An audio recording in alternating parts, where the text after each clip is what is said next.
Y'all not cowards. Y'all being real about what y'all doing. So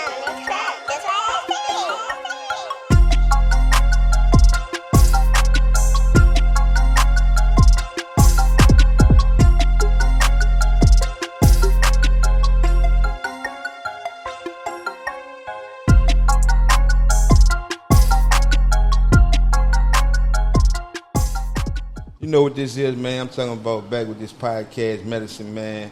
I'm talking about we dropped that Mill X on your head. I hope you ain't catch no OD, man. I'm talking about we got to wake you up because it's just real, raw shit. You can't get this shit over the counter. You got to come rock with us, man. I go by Gas, the hater, man. I'm Mr. MEANA, the instigator, brother. Man, I'm talking about Big Tank Dog Salute. You know what I'm saying? We got another No Limit tanker. You know what I'm saying? Mm-hmm. Like a dog. I'm talking about to the N, to the E, to the R, to the feet. You know what I mean?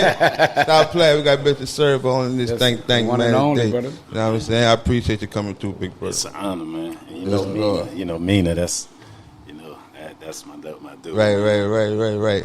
That was a good, first let the people know where to find you at. Oh, man, on Instagram, man, the real Mr. Serv-On, No Limit Records, Vibe World Audio page, Vibe World Sports Agency, Vibe World, Vibe TV. All those my pages, man. Like a dog, man. Tim, before we jump all over the place, man, what is they, this is the first time they've never seen me on the podcast with a pair of shades. Let them know what I got on, man. It's the new Vibe Vision smart glasses that he got, man, that's coming from our company, Vibe World Vibe, man. And you can put your music on the storage. You won't even need your phone, man. You talk on your phone with it, man. Listen to your music, whatever you want to do. Yes, Lord. That's dope. You gotta go get them. You didn't bail. You don't even know how. Boy, you don't even know how much you done blessed them. Yeah. And he bailed them out. Don't tell them my secret. But, I'm like a dog. Stop playing. He's gonna be walking down the street talking. He gonna act bad. I know, man. I hope people don't make me forget where the fuck I'm going that year. Right.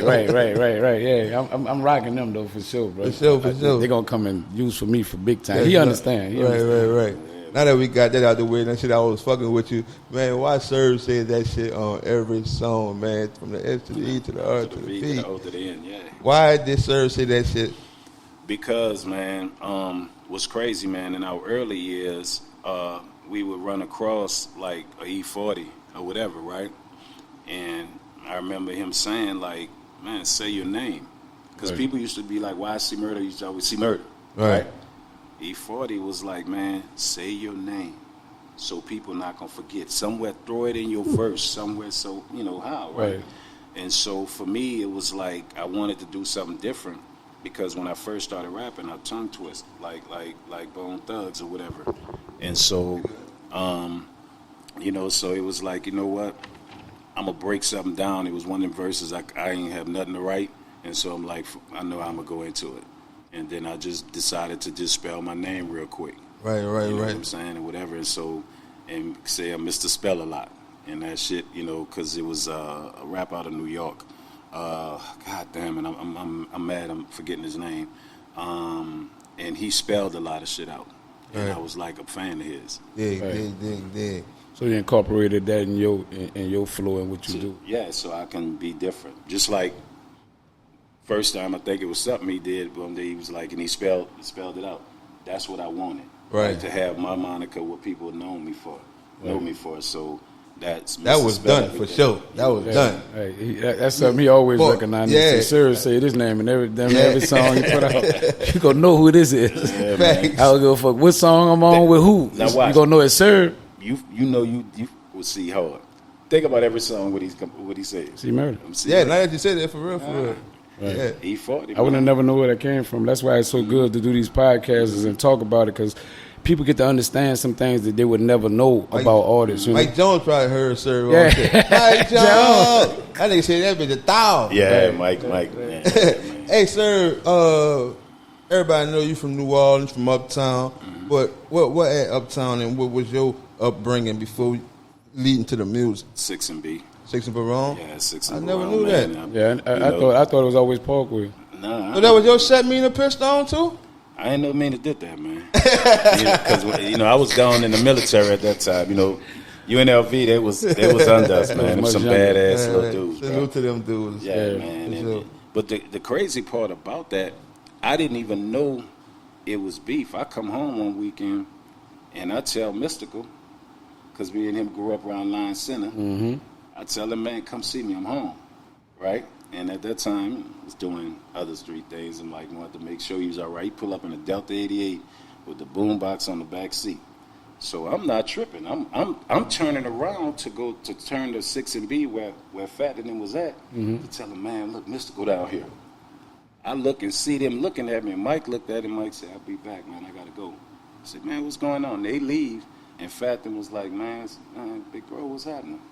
I said, what you talking about? I said, man, I want y'all that was Mystical, dog. He was like, we don't fuck with him like that. We don't fuck with him like that. Like, right. I'm like, oh, damn. All right. I'm like, man, I didn't even know I was in Virginia. Right. Right. So how like, what was your upbringing that led you to music? Well, I mean, my cousin, you know, who used to babysit me a lot, her boyfriend Norwood, he was Indian, and he was in play the music and with a live band and whatever. And he always taught me the drums, the bongos. He would always have me around music. Yeah. And so I really loved music. So then being in school, my mama was like, you going to take the music class. I'm like, man, I ain't doing that. God rest her soul. I lost it this year, bro. But that lady, and I'm still mad at her. She was like, out of all the instruments, dog, yo, I know I'm going to hear from you. I know I'm here. She gave me the clarinet, bro. That's how it started for me. Right. All right, well, you see, you with me there. Because Bremer, when I went to Fauché, you know, I was small, and Bremer was like, I'm going to put him on something light. Right. And so I never knew nothing about instruments. And he was like, you going to play the clarinet? I don't know what a clarinet is. But when I went to band practice and I saw that it was all girls, I can't do it. I can't do it. And so, I know how that is. So you started out with a clarinet? Man, my God rest her soul, my cousin Cheryl, she was in the band and prep band, I think. I want to make sure. And she played the clarinet. And my cousin Bubby was in I forgot what high school, and then he was in Southern Band for 4 years, and he played the clarinet. So you know how them hood mamas is. Look, you gonna play right? Yeah, I ain't going to World Lines and putting them. I ain't got no money for you gonna that. Take these instruments, and that's what you got to play. Yeah, man. And I had to learn that, and then they told me Kenny G. You know all this Kenny G stuff, my brother. And so they try to get the instrument to make it cool. And they tried to make it cool, man. So that was me, you know, getting into music, and y'all know Frank Jackson. Frank Jackson. Nitty, Jared Jackson, brother, and Jared Jackson Jr., uncle, that played for the Memphis. You probably know Frank. He went to Coin, played basketball, went to Delgado. Right. Well, anyway, you know, he knows Stan with all of them niggas at Coin. That was my first rap partner. We wanted to be like Gregory D. Before Prep Dance, nigga, we used to take the boombox with the double cassette and get the end of the Fat Boy shit and keep looping it and then rap over our shit, hoping if we get the Coin Dance where Gregory D and all them used to be rapping, right. You know, Baby T, all of that. Yeah, with the Ninja Crew. Yeah, nigga, that's what we wanted to do. So that was more of my introduction, me and him. Right. So you went to Coin? I went to St. Aug my 8th, 9th, 10th grade year. My little cousin got into something. I ain't like it, so to say. And then I ended up getting put out of St. Aug, and I was at Coin. Okay. Dig. So what P heard about you through music, or you met them just uptown? No, I grew up. I had my cousins that lived in the Cali, Randall, T-Dub, Slim, God rest dead. You know. Oh, it's your cousins? Yeah, that's my family. Yeah, and so I would be there after school, you know, here in the Cali, then playing basketball at Rosenwald, because basketball was. What year this was like? Man, the 80s, huh? Yeah, that was the 80s. Like, we talking. I first seen P because, you know, his ex-wife Sonia used to date him. Was right across the street from Holy Ghost. You know, the grammar school I went to, which was all about basketball. And so, you know, I knew P from there. Then me and C met each other just being around, and his name Corey, my name Corey, so we used to just be real tight. Sure. And their brother Kevin, who got killed, rest his soul, you know, we followed Kevin everywhere. That was the big homie. Yeah, that was the dude. And we followed him everywhere. Napoleon, you know, Napoleon in camp, Napoleon in Saratoga, wherever, you know, we played ball at. Then P was playing ball, and so, you know, when Kevin started really hustling and wasn't messing with it, we would follow P everywhere. So that's how we got real cool basketball-wise and shit like that. That's what's up. We just had Mia X on the podcast, and she was saying when she was going to meet P, I don't remember the year, but she said it was her, KL, you, and Slim. What's your recollection about that flight and what happened when you got there? Yeah, not Slim. Slim wasn't, because Slim was in jail at the time. What happened was he was coming down to do this Downside Hustlers. No, I think y'all was flying out there, huh? Yeah. Flew to Cali. Yeah, well, he was working. He was starting to do Downside Hustlers. You know, we didn't even know much about that, but he. You say Slim was in jail? I can't see that because Slim was on Downside Hustle. No. Slim went to jail. I think maybe was it after because he did. Probably did. It was after. He was in Slim jail. was after. Yeah, it was after. It was after. But he. Long story short, you know, we went to Atlanta for Jack the Rappers, which used to be a big time convention, the biggest rap convention out. And we went with Old Boy, who I know he's familiar with, which was our manager. And, you know, me and KL was outside of Jack the Rappers, and, you know, we ain't had no passes. Come on, you know where we from. Right. And I always say, I wish I could find that little dude, man. We took the 2 passes, right? So we get in there. Facts. We get in there, and we was going to meet Jermaine Dupri. And that's around the time Luke Skywalker and Death Row was fighting. They was, you know, had this shit. Their odds, right. And they met in the middle of the Peachtree, Peachtree, right? Marriott Marquise. And they just start fighting everywhere, which messed the whole convention up. And in the middle of that, PC and Silk walk up like, man, what you doing out here? You know, in the middle of the fight, you know, in New Orleans, we ain't really tripping on it. You don't hit us, we good. Right. And he was like, man, I got a label, come holler. So gave him the cassette. We went ate at the International Pancakes House. He was telling us, I'm doing this, I'm doing that. And, you know, we was on we with Old Boy. So we wasn't, you know, we was listening and we, you know, respected it, right? But he was like, man, I'm coming down, you know what I'm saying, in New Orleans or whatever. And so he came down. I guess he was coming at. That's somebody's name? Who? Old Boy? Old Boy, yeah. That's the guy. Like, listen, to make you know exactly who it is, he the guy who said, Kango, break him off something on let the good times roll. That's the dude when the video first come on, the dude with the little bush and Kango, he's like, Kango, break him off something. That's Old Boy. All right. Yeah, just so people could put a face with it, you know? Right. And he had that paper. Yeah, he was to go get it, though. You know, Right. niggas claim they hustlers. But, you know, and so we was like, we'll see what he talking about. And then we watching the video, me and KL. And I gave him a cassette that had my first song called Gotta Get My Serv-On. And we listening, King George, him and them, they doing the hook saying, hoping to get our Serv-On, hoping y'all hear us though. Damn, nigga, that's my hook. So KL, we both, you know, we called him. Right. And he was like, man, look, don't trip. He said, man, I'm trying to do some work. Y'all want to come up and do some songs? You know, I'll give you $2,500 a piece to do songs. So we talking 90, 91, something like that. You know what I'm saying? Legal money, and my mama was on me because I just got put out the military for drug distribution and kind of went to the university a little bit. So everything I had to be. Called in jail, the legal. university. Yeah, the university. Right. So, and Yeah, clarify that. Right. Yeah, Leavenworth, Kansas. You know, the military, the university. I think say the house. We went to the house, International House of Franklin. Yeah. Nigga, is that I'm over this bitch. But you know what? Nobody really know that. That's what it's called, though. Yeah. I think it's. So, and I forgot that it's called. Yeah, that nigga saying the correct name. Yeah. This nigga don't play. Yeah. So, yeah, man. But so, you know, I mean, so now he like, man, come out there, man. Come check, come with us, right? Right. And so he had already came down and he was getting at everybody. You know what I'm saying? Somebody he really, of course, them. Definitely. You know what I'm saying? ERC. Wanted ERC bad, and I was like, should come. He's like, man, I'm dealing with. I forgot the dude he was dealing with at the time. He was ERC was older than all y'all already. He like more in the sporty tee and them little. Yeah, and you know, he taught me how to perform. Okay. When I came home, bro, he taught me how to perform, how to deal with crowds and everything. Was he still around? Yeah, he's still alive. Man, one of the best freestylers, though. Yeah, he was dope. ERC? Yeah. Excellent rhyme creator, ERC. Right. And so he didn't come up. So he was like, man, y'all come up right before Christmas. And I'm thinking, and my mama on some, don't bring nothing legal in here, because when I got caught up, my mama sold everything that was in there that I bought her during that period of time. Right. So I'm like, okay. So next thing I know, we find out we getting on a flight with Mia. Me and KL getting on a flight with Mia. And Soulja.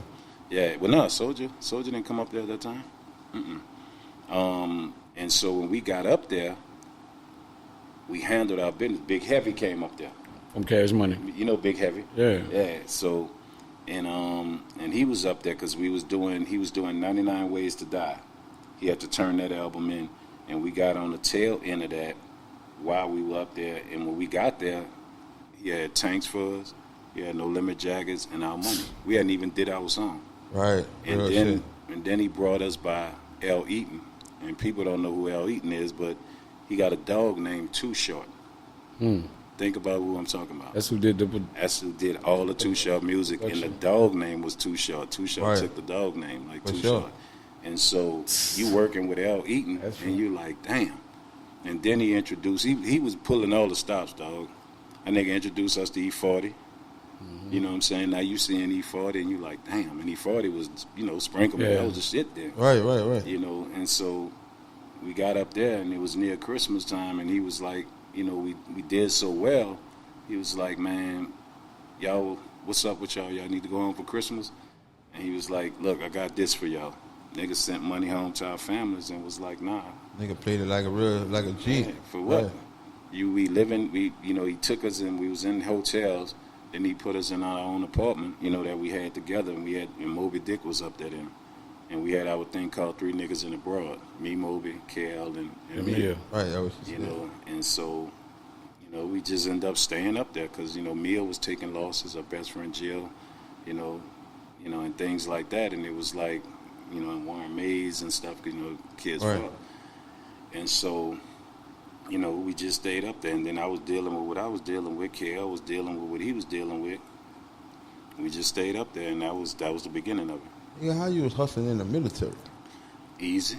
I mean, the military is a 9 to 5 job. Well, early, 7 o'clock, 3 o'clock. Right. You get off, and you really, and it's sad to say, dog, they don't make money. You don't make money. And I was sending most of my money home to my mama. You know what I'm saying? Oh, you was hustling on her base? Uh-huh. Oh, this nigga raw.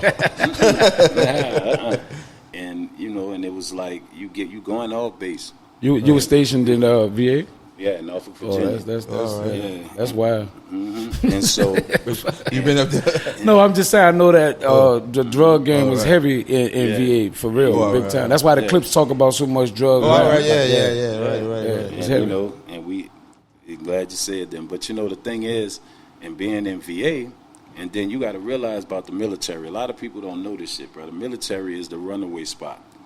So you got gang banging, you got skinheads, you got anybody, and then in Middle America, white kids they ain't got nothing to do. Ohio, they gone in the military. So now you got hustlers, gangsters, you got skinheads, you got it all in the military, though. Like so. It ain't no sweet thing like people think it was. You know what I'm saying? They think all good boys go to the service, huh? And I was in a program because I was at Norfolk State playing basketball. And I got in trouble trying to sell weed. Right. And they had a program. I wish they'd do that for youngsters now. And they was going to give me 24 months. And I had a choice to take it to 24 or go in the military. And my mama came up to Virginia, signed that shit, sent me. And I chose the Navy, yeah. When the tank and all that blew up and got big, record deal and all that, what was the biggest or the greatest times for you that you couldn't believe? Like, man, this shit really happening, or a person that you met? Now, I think, honestly, when the most breathtaking moment for me was when we was at awards and Michael Jackson walked up to speak to Pete. Of course, his people was there. Mike was right behind him, and he was speaking, and that was just. You knew who Master P was? Yeah, he wanted to meet Pete. Yeah, and it was like, damn, And then I had Eminem walk up, and he asked where I was at. So that was one of the biggest things for me. You know what I'm saying? But just so Eminem had been hearing about you, listening to your shit. Listen to all of No Limit. Right. We actually had a cassette tape on him. Right. He was scouting talent. Yeah. And stuff like that. But, you know, things like that, and them was who M was then. For so, sure. you know, but, you know, you know, we in my career, dog, of being around them, I met so many different people, you know, but if you're going to say it, we talking Michael Jackson, the greatest to me ever. Sure. You know, Facts. and I know people hate R. Kelly for good reason, whatever, if he did what he did. You know, meeting him and being around him and being around Pac and seeing Pac, you know what I'm saying? But you met Pac face to face? Mm-hmm. Yeah. And he was that nigga already. Right. Good dude, bro. Good dude. It was man. a good vibe. It was a good vibe. He taught us something, man. He told us, man, y'all ain't got no reason not to be working every day of your life as a song. And you like, man, what the fuck you mean? Think about it. If you wake up all the way till you go to sleep, can you write about that whole day? Right. I said, so ain't no reason for you not to be doing a song every day. Every day of your life is a song. You know what I'm saying? So, you know, I mean, I think the Mike shit, man, and then now Pop gone, that mean a lot. You know, Sure. And to me, R. Kelly was one of the most talented ever to do it. So, you know, you meeting people like that or whatever, whatnot, and, you know, athletes, but Mike, Michael Jackson. How old you was at that time? Met Mike? Man, I had to be like 26, 27. Right. 25, 26 at the You remember that shit vividly, like just Bro, him coming up big, and hollering at Pete. You think you could remember Pete talking about it to y'all afterwards? Shit, I mean, Pete was the type, man, like, he'll play it off like It ain't But right, then he'll do like a normal New Orleans nigga because Boz used to be right next to him. He would always turn around, bitch, Mike, what's trying to holler at You know what sound, bitch. That was his dog, Yeah, I can say that. He exercised it with him, like, you know what I'm saying? Right. Yeah, how he really feel with them. Right. It was surreal though, dog. When his bodyguards, that shit looked like military. And they walk up and you like, and then they move a little bit and you see him, like, nigga, that's him. Like you glowing, that's him. Sure. You know what I'm saying? I want to ask this question. When you first got around Pete, did Pete have that same vision? Because like when I met him, he had this vision for No Limit was gonna be bigger than everything in hip hop. I told Mia the same thing. I didn't see that. I didn't understand that. But when you first went around Pete, did he have that same vision at that time when meeting you and y'all was building the No Limit? Told us, the same thing. But for me, I learned my way around. So I was really driving him. Like I put my time in, like drive around. Right. When he gone to the different stores, and I would ask the nigga questions, and then he started explaining it. Like I'm telling you, watch how big we be. This one gonna fall off. That one gonna fall off. They not gonna do this. They gonna get into it with he knew, and what people didn't understand with him, that nigga he's from here, and you know how we are. Right. We could go anywhere we want, but we always feel like, man, we them niggas. Yeah. No matter That's the what. mentality. Yeah, right? the mentality. And so for him, it was like, I see Puffy. You know what I'm saying? He ain't me. You know what I'm saying? He saw Jay young. When Jay was at Priority. A lot of people don't know Jay was at Priority. But we was overwhelming Priority, and he went to Def Jam. Y'all messed up. Y'all kind of got Ice Cube thing pushed to the side because Ice Cube was on Priority at the time, and he was the big dog at the time for Priority, and then P came to Priority, and it just was like and it, because it was a gradual process. And I remember somebody was on, I think, the Dude page, and they were talking, and I was like, oh, why you feeling salty? I said, no, I'm trying to explain to y'all when the night Biggie was killed, God bless, you know what I'm saying. And so, we were doing the show with West Side Connection, which is Cube and them, and Scarface. And that night in Cleveland Gun Arena in front of 30,000 people, and we killed it. They got video of it while they performing, they still screaming No Limit. Like we killed it, so we were coming no matter what. Right. You feel what I'm saying? And so now you have Priority in the music business, man. Well, as you probably all have learned, and I got to see it firsthand.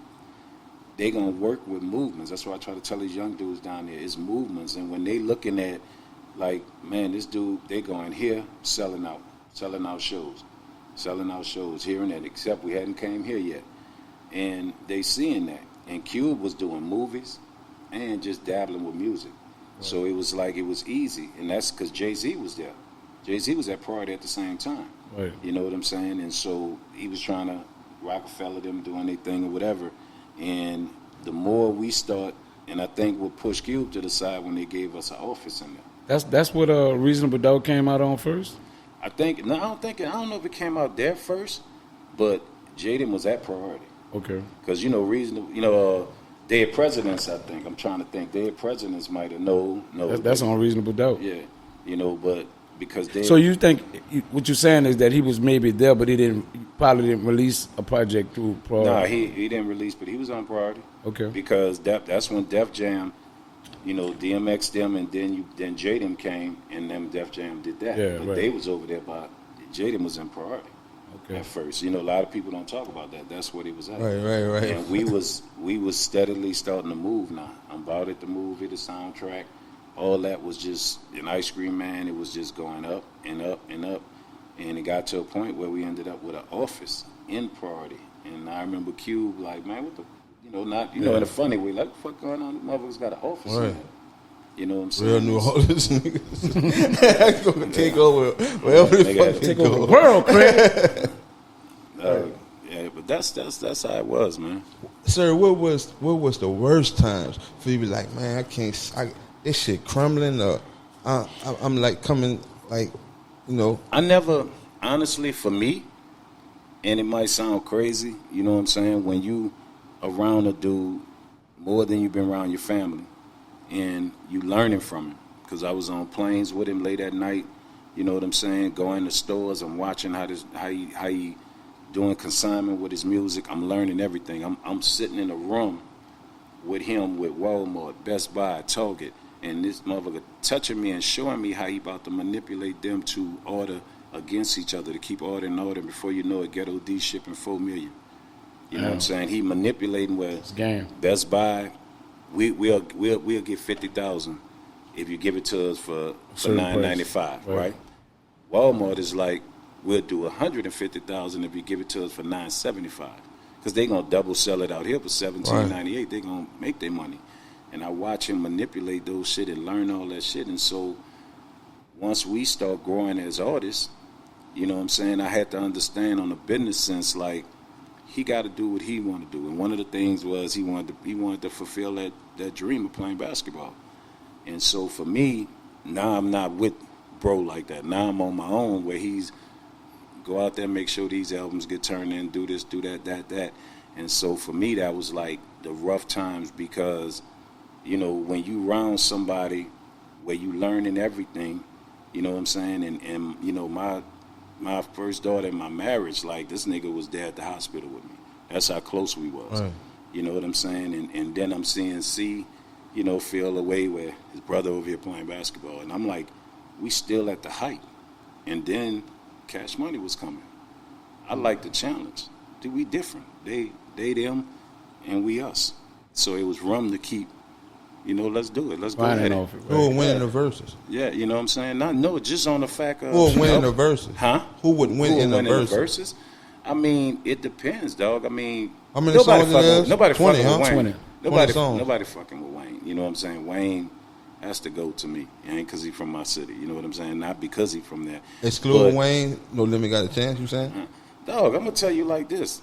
See... No Limit ain't with no pushover. Hold on, I'm going to show you like this. A lot of people in New Orleans really don't know a lot about us. They just know New Orleans is dog, I'm gonna tell you this. I'm gonna show you why I say that. I could talk to niggas online, and I had to tell a nigga one day, I'm like, my nigga, your favorite rapper is I'm your favorite rapper. And the nigga said one of his favorite rappers was Gucci. I said, go look up Gucci songs. And Gucci got a song called what? Mr. Serv-On. First time you ever heard Migos on the remix with Pee Wee Longway was called Mr. Serv-On. Chuck got a song called Mr. Serv-On. And the nigga, he came back into my inbox, damn, dog, I went and looked up, you really sold records. So it's to a fact, like with New Orleans, people in New Orleans will say, because Cash Money started here, based out of here. Right. We was based out of California, and we hit in the Midwest before we even hit South. New Orleans. Like, you know what I'm saying? South, yeah, South period. The Midwest was belonged to us. You know what I'm saying? Not saying in a bad way, they was supported us. You know what I'm saying? So, New Orleans, if you did a verses here, it's 20 songs. New Orleans motherfuckers gonna look at it in the verses with Cash Money like, oh, Cash Money will kill him. but you put it out there in the middle of the world. But we for saying everything. 20 though. No, listen, and 20. I understand what you're saying because with me traveling and going around, I used to be amazed that I saw people with tank with the No Limit tatted on them. That's a fact. Girls, guys, everybody. Yeah. I was like, they did have some type of strong. It was like, man, these motherfuckers like possessed. Like, you know what I'm saying? Like they was like into them to the next level. Like, you know what I'm saying? About it, just all that kind of shit had them. They mind was just be No Limit, like for real at one time. Dog, I promise you, nigga. TRU tattoos. TRU, so many, yeah, everywhere. Right. Niggas got tanks on their back, dog. I mean, we went to Charlotte, and them niggas was called the Charlotte 10. It was hustlers. Each one of them niggas had Mercedes, and on the back they took one. Each one of them became one of our names. Right, you know, right. Nigga right. walked up and they said, "Bro, they called me Serv-On." I'm like, "Oh, okay." I'm Fiend, my nigga. Yeah. Wow. Who you is, my nigga? I'm Master P. Yeah, them niggas was. I run this shit. I'm Master P. You the big dog. I'm the big dog. And you performing, and when niggas say show your tats on one of our songs, dog, you looking like, and we tripping, cause we like, yeah, we know we doing it, but this nigga got C face on him, P face on him. Yeah, you It's like, groovy. this nigga got my face on You him. love these niggas, bro. Yeah, Like, you know, the shit was kind of, cause you saw shit with people crying for Michael Jackson and all that shit, and then we doing Miss My Homie songs, and these two people crying, dog, and I'm sitting here like, you know, we from here, like, what the These fuck niggas wrong with you, my tripping, nigga? yeah, Damn, niggas caught up. But you start understanding. But thinking about it, 20 songs, like, No Limit, got Yeah, they 20 got songs to 20. make a nigga be like, Put it got boy, 20. I know them. Yeah, we they gonna got do 20? We're gonna do this. Do the 20, right? Do it in a neutral site and on the internet, live for everybody, right? And I feel like we gonna go at it with them. You know what I'm saying? I mean, and don't take a bunch of songs from one album. Right. Just go pop with each artist. Right. You know what I'm saying? You know what I mean? Because a lot of people don't understand, like, and What you putting up to 400 degrees shit, though? Songs from that. I'm gonna tell you like this, man. The funny thing about that, and I'll tell you a quick story. I'm answering that, dog. My album was #1. I replaced R. Kelly and Lauryn Hill. What's the name of that album? The Next Level. The Next Level. The one with Pun on it, right? And I remember Juvie. Oh, shit. I remember when Juvie album came out. I think he was like 50, 52, something like that, right? You know, I know Juvie from DJ Jimmy was Right, the right. homie, grew up around Yeah, us. for sure. So, you know, I knew Juvie, you know, I always fuck with him like when he was in the bathtub, nigga, what you know, Yeah. with the picture, right? And so, you know, so now you looking at it, and I'm like, and this some crazy shit. First said it on there, and Juvie, I know you never deny it. We saw him on Canal Street. He was working, I think, on the riverfront or whatever he was doing, right? And a nigga, we wanted to holler at P, right? And we called P. P was like, well, shit, we gonna holler at him when I get down there. And baby, I caught him that same weekend. You know what I'm saying? And he rapped that hunt shit too, me and KL. You know what I'm saying? Because we know where the with the hunt stuff from KL cousin Corey. If you know off the Parkway, because that's how you greet you. You be like, you know, gas, huh? Right. You know what I'm saying? And everybody knew, Corey. Right. So, but the thing is, it was like, now I'm looking at Juvie. That's the homie. I'm watching a nigga go up because maybe he released that first song. And then he came back and I'm watching. I'm going down every week. At 52, he was at 52? Yeah, he was going up. I'm going down, he going up. Yeah. You see it? He like, man, fuck. I'm like, well, shit, I'm halfway to go, so I ain't tripping. Up. And then that fucking Then he had the Jay-Z. Yeah. Right. And then I went down here, and nigga went up here, dog. And I'm watching this shit every week because back then it was about SoundScan. So right. Your thing was if I did 100,000 the first, well, I did 197,000 the first week. You never want to go less than half. Your next week. Right, if you right, do, right. it's Yeah, over. it's So over. that means you done in about a month. Yeah. It's over. So you want to just keep pushing. And I'm watching, dog. I'm standing cool for about 2-3 weeks, and that nigga doing this. Wow. I'm watching him go up like an elevator, like damn. Right. And that then Jay-Z with that, it was over. Right. And then it was crazy because he rapped that shit to you. Man, dog, that nigga was on Canal Street, dog. And me and Kay was like, we gonna call Pete. Pete was like, man, we holler at him. I'm coming down there. We'll holler Pete at the missed nigga. him. It was a minute too late. Yeah, man, he missed him. And What was the competitive nature of the artists on No Limit? And I'm saying this to say because y'all didn't have Mystical there at first. Y'all didn't have Fiend there at first. So when these brothers, when Fiend and Mystical got on the label, like how competitive was the nature of No Limit at that time? Like what was, give me a little bit of how it was going in the studio sessions, things of that nature. Well, K them would be in there, and you had different rooms, right? So Who would be in there? KLC, All right. you know what I'm saying, the drum agent. And K was in the main room because K and P was like Dre, Dr. Dre and Snoop. Like, P will come to him, I need a hit. You know, and nobody else. Done deal. So once now you got Fiend there who was just, to me, gonna always be one of the most talented ever. And he was a studio rat. He did not go home. You was doing it, not just because he got paid, you know what I'm saying, the way we were paid, our paid situation, Fiend would be right there. So if you doing something and you just pause for a minute and look, you like, I got a verse. Bro, I got something. I got a verse. That's it. I got it. And so now, but Phil, he got there, right? So we was about business. We had, No Limit was very structured, dog. You had to do 28 songs in 2 weeks or your album didn't come out. So everybody was writing at this time? Yeah, we wrote. Nobody was wrote. on the tablet? Tablet, nigga. It was pen to the pad then. Right. And so you know what I mean? So you had Mia, and to be real with you, Mia was the competition, my nigga. Right. Mama, you didn't want to go before or after, because she was gonna dog you, dog. And she knew it. She knew who she was. She'd sit in that corner, mind her business, and be sitting there writing and just seeing her saying her shit to herself. Writing, and then she would go through the song, and then she kept on saying it, reading. I'm thinking she reading it. By then, nigga, she put the tablet down. Okay. She didn't memorize that shit. And she was so, and her thing was she had an edge because she always said, I'm around a bunch of men. They're going to respect me. Right. She had something to prove. Yeah, always had something to prove. So it was, on No Limit, it was two people you did not want to go before or after. You better handle your business. I'm Mystical. Right. If you go before, they waiting for Mystical. So you better handle your business. If you go after, nigga, might not even hear your verse. So, they can stop it. Nigga said they might not even hear you. Yeah, dog. Right. And so, with them, so before them two came, right, you got to look at the sense we were so military-like, how we did what we did. And so we just work, do what we got to do.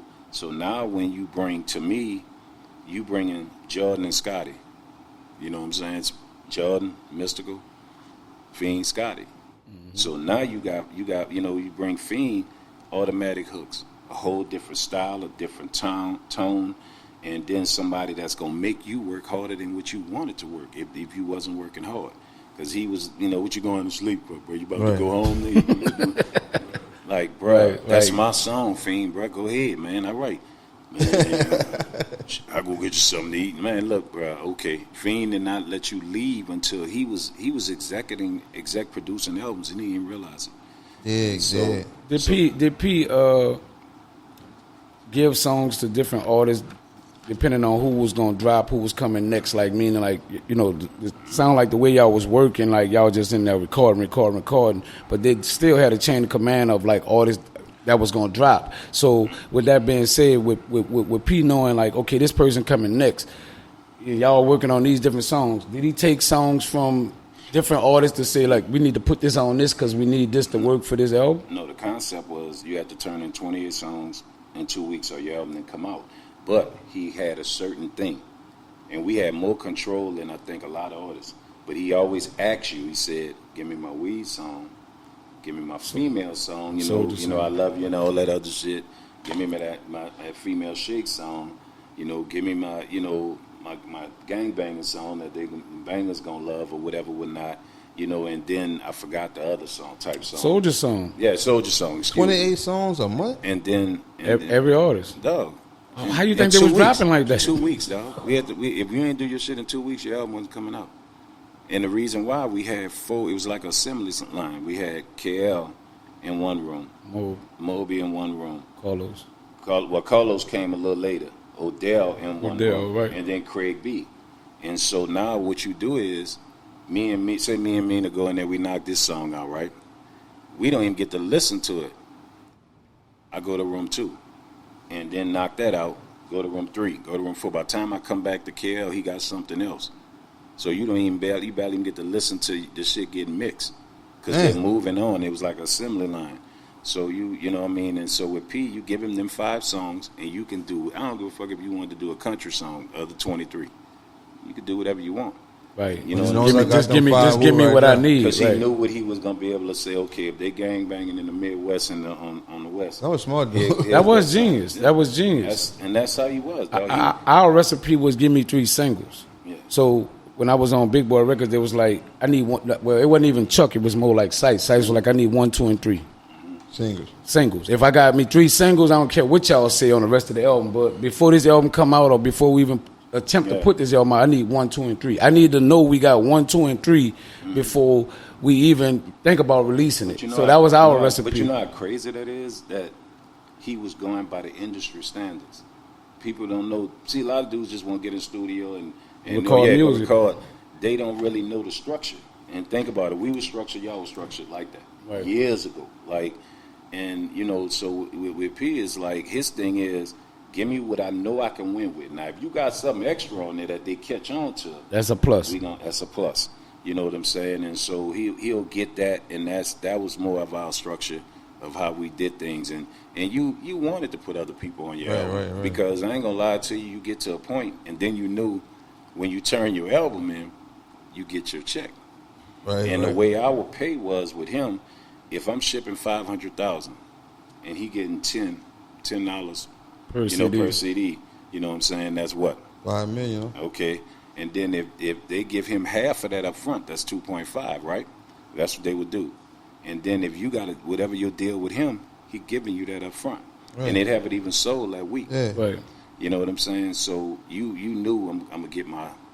It was like the advancement. It's advancement. That was your advancement. Yeah, you know, so you knew that was going to be right there as soon as you... How y'all dealt with reserves? Like because, you know, we still talking about tapes and CDs, so I understood what P was doing, but what about the reserve side of it, meaning like for scratch CDs, shit that come back, you know, people just returning stuff. Like how did with him advancing y'all the money so early, did y'all, would that put you in the red on the next project? If you don't, like for instance, like I shipped out my first album, Life Insurance. I shipped out 275,000, right? And the first week I did 197.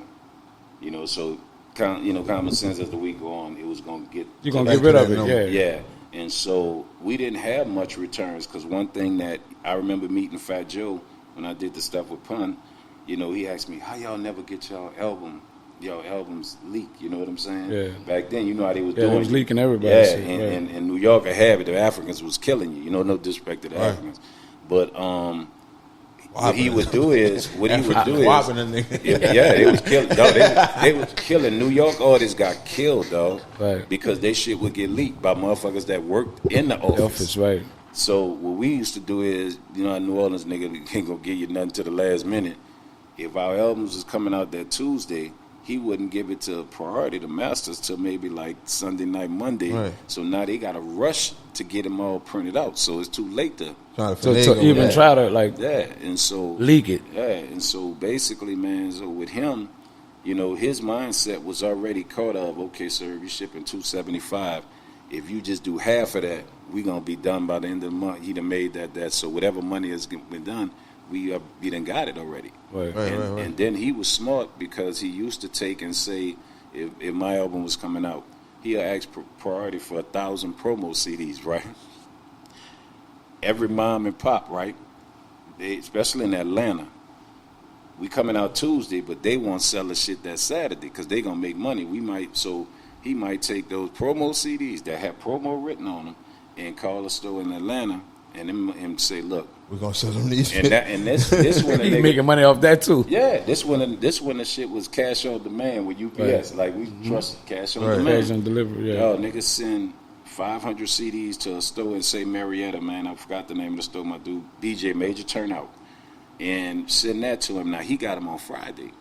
You gonna charge P? Like, fuck that. Let me get $15 a CD, because you know to do that CD, probably only charging him $1 to press a CD up. So you know, so now you're gonna make $14 with BJ. So BJ gonna buy 500 at $15. So now BJ gonna sell it early in Atlanta. 25. 25, 30, $40. So now That's why he was like killing the game. Because moms and pops. Damn. Everything was $1 to him, bro. See? Everything. But everybody only know nowadays, Target, Best Buy. You know the moms and pops. Yeah, that was yeah. All of them talked about that. Yeah, all of them. That was the lifeline. You know what I'm saying? And he was smart enough to say, look, you could be the one to have that motherfucker on Friday before it come out on Tuesday. Buy this amount for me. But then he would still tell them, order if you bought 100 from me, right? He'd tell them order at least 50 from priority so it look good. Right. So now they still set in the order. Right, and so he taking in the promo CDs we used to be running around New Orleans giving away. He's sending them and getting straight up cash that he ain't got to split with them. Priority. Period. That's just straight up. Because me and C used to get in cars and go to Mississippi stores or whatever, man, with 1,000 CDs, boom. Deliver that cash. shit yourself. Yeah, because it was hot. Everything was, especially on About It. Right. You know, Down South Hustlers, all that was hot, so they wanted it. Right. How you got jammed up with Big Pun and Fat Joe? They were like partners to y'all? Well, Fat Joe and Mia did a song. You know what I'm saying? And so, me personally, man, I was a big fan of Pun. Like, I like Joe. Like, people don't know. Yeah, Pun was a motherfucker. You know, Jealous Ones Envy. You know what I'm saying? That was Joe's album. And he rapped fast, so I could see why you liked him a little more. Yeah, because that was my your style at one time. Right. And then, for me, Pun was like, well, a lot of people don't understand, like, you know, and Joe will see this, respect it. Pun was that dude. For sure. Pun was that. No. Pun was spitting. No, niggas who know. No. Oh, on that level? Pun was that. Let me tell you something, dog. Pun was that dude when I went there to go do the video. I mean, do the song. They brought us in where they, you know, I think it's Brooklyn or Bronx or whatever, and we walked in there and he was at the candy store, dog, and it was like walking through. You got dudes just everywhere. And they looking at you. Ain't nobody, they watching you, looking at you. They check you, everything before you came in there. And you go in there, man, and they showed me some shit and made a wall move. And that's all I'm gonna say it like that. That fuck New Jack City, all that. When Joe picked us up at the airport, dog, they was in Benzes. Like, they ain't play with Fat. A lot of dudes, rappers talk. Fat Joe, real. Saw him do it. You feel what I'm saying? Pun. I sat at the table with them eating, and Fat Joe made Pun mad. You could barely understand it, but you know he got pissed off and said, shut up. And everybody at the table shut up. When Pun said that? Everybody. Because he was trying to hear what me and him was talking about. I said, shut the fuck up. Everybody shut up. Say it in Spanish or something? However, I know he said, I heard shut the fuck up, and everybody just got quiet. I ain't say 2 words, dog. Right. They fucked it with y'all for sure. When Slim came to the label, what was that like? What was the climate of that? For us, man, me and KL, you know, because when I was on the Parkway, Slim, when I first got there, Slim got shot up. See, people, you know, he was shot up before. A lot of people, if you know him, you know that happened before. And, you know, so that's when he did these Soldiers Made for Walking and all that stuff, and so that's that Tower Lane shit. Yeah. That happened. Like, okay. And so you knowing Slim and KL, and our thing was to go get everybody that was on the Parkway and bring them to No Limit. It wasn't just about me getting through the door, you know what I'm saying, and KL getting through the door. It was really about P had a deal and had money, and we had a dream and an idea. Like I told you, we looked at y'all. Instead of y'all putting out the one album with all y'all and then just dropping each one of y'all, we wanted to do that. But we didn't have the money to do it. Then when Mystical left us and went to y'all, you know what I'm saying, we never forgot about the concept. Y'all and Wu-Tang didn't, to me, take advantage of what y'all were. Right. Where y'all could have controlled the whole year. Now go back to what No Limit did. Soulja album, then everybody dropping. Then next year another Soulja album, and you lead right into it. And you smother the industry. They can't breathe. So for us, when we got there, you know, it was, we sat down, me and KL, like, okay, we here, we proving ourselves. We got to go get everybody. And Slim, by that time, was in jail. And so when KL and P was like Snoop and Dre, man, Right. KL could ask him, man. KL could tell him I need a pink midget giraffe. Still to this day? He gonna get it, huh? Still to this day? If they sit down and talk, they speak and Still talk. jam, right? Yeah, right. he still, bro. KL was like, dog, that's the only person he let mix his music. Right. He'll finish a song with another producer. Yeah. KL got to touch it. Right. If he need a hit, all of them could be in there, and there was no disrespect to them. He would just call had me a and make chemistry me with come him. to New Orleans, yeah, and come Right. get K. And K was the only nigga I used to see tell him, like, stop, man, do that shit over. Right. And P wouldn't look at him, motherfucker, and be like, what? He'd just say, all right, man, you playing, K. All right, run it back. You know, but it's like, so with that whole situation with Slim, and he went and got Slim, and we knew. He said, Lord, watch when he touched down. And P was more on that Cali or Magnolia thing was kind of bad around that time. And he just was more or less, y'all want him? Okay, y'all do y'all thing. Right. You know what I'm saying? And then he knew business, too. He understood bringing Slim over, what it would be him like. and Pac was tight. And he loved Slim music. He used to listen to Slim. He listened to Pac, Slim, KRS-One, y'all stuff, a lot of big boy stuff. And, you know, and so for him, Slim was like, all right, I fuck with him. So when Slim came, and I never forget, nigga, KL, he came in that bitch. Instead of going home, and I'm not lying to you, dog, most niggas get out of jail, where they going? See their mama, but what else? Fuck with a bitch. And nigga saw moms and came straight to the studio. And he jumped in there and he did that shit. Hit No Limit like Pac hit that road, you know, get money out there. He did that bitch on one take. And for you young rappers out there, nigga, ain't no punching in. KL didn't like punching in. We had Pro Tools before everybody. K used to make you redo your shit from the top. Run Nigga, that shit. Nigga, Yeah. he ran that bitch straight through hook, verses, everything. One take, didn't mess up. Double. One take, didn't mess up. Ad-lib, didn't mess up. I watched niggas sitting there, say no names. They were just sitting there like, with their head down. Some niggas left, walked out. Because This nigga Slim's different. You looking at this nigga like, He different. Yeah, this nigga a dog. He different. nigga, that nigga ran that bitch one take, and you know, he did the one take. I remember when he first did it. I'm sitting there, and I was supposed to go home because I just had a daughter, newborn. And nigga did that one take. I'm like, man, say, babe, I'm gonna come. I gotta take care of something. I wasn't leaving, dog. This nigga did that one take. I turned around, everybody in that room, and Mia so throwed off. Mom was like, I told him he coming. Right. And that mother dog, Man, that fucking song, man. That song make you move to this day. dog, Right. that nigga say, bro, he just was different, you know. And he brought Boosie around us at a young age. Ooh, Slim? Yeah, that's the first time I ever saw. That's Boosie exclusive. in my life. Yeah, that's Soulja exclusive. Slim? Soulja Slim brought Boosie around No Limit. Boosie was around. We saw When y'all was Boosie early. when y'all was in BR though. Yeah, he was BR, with BR. with your boy and them. Melvin Turkman. Not, No, before, I thought before before Melvin them. Turkman. Them. CeeLo, not CeeLo. CeeLo. Yeah. CeeLo. CeeLo. Yeah, no, He- Slim. Wow. Hey, look at Boosie haircut, man. Who that haircut? Oh, right. That little people don't. They a call it little a bit. Boosie fade, but look at Boosie. That's the Soulja and Slim. look at Slim, dog. Yeah, you know that's the Soulja Slim. That right there, Slim. They look. That's the Magnolia Slim because he used to cut hair. Yeah, ice cream. Let them know what Ice we just cream. said. Yeah. So let them know what we And just it ain't said. no disrespect for the No, Boosie, no. but look at Boosie made it the Boosie fade, but it and ask him who was originally one it of his must have favorite- came from because when you think about it, and I got to go back Got a on little Slim. pooper do with it. It Like was pipe. Slim. It was Slim little haircut. He did have that little look. And Boosie said Slim, like Slim was one of them for him. Right. And Yeah. right, what's that's up. big. That's some game. I didn't know that. I ain't They never heard me put on that Down together. South Hustlers. It was Nation. Right. Nigga Slim K was that shit. Right. dog. Yeah, Slim was, bro, that shit was, it was just like awesome to watch, dog, because you knew he always had that talent, being on the Parkway and coming in there late at night by me and KL, and the nigga just, KL, you know, you had to respect it. He'd come in there and want work, and the nigga would really go in there, he'd be sitting there telling us what just happened, and he'd go in the booth and just knock that shit out, dog. Ain't right, ain't doing Right, the right, motherfucking right. thing, dog. So how you saying like you know him like that? You know already know KL know him like that.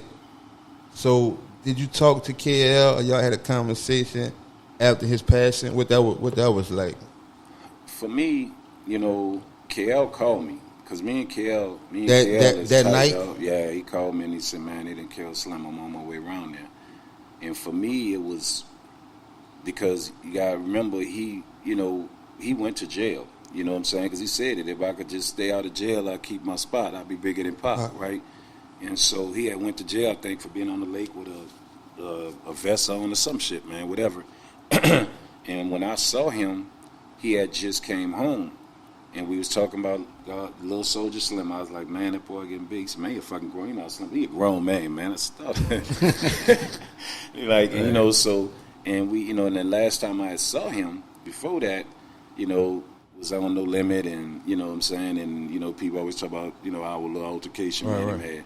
So when I saw him, you know, he was real. He we pulled over, and he was like, man, Big Ron, what's happening? Nothing much, you know. He been like, no, you home? He said, yeah, nigga, I'm about to hurt these motherfuckers or whatever, whatnot.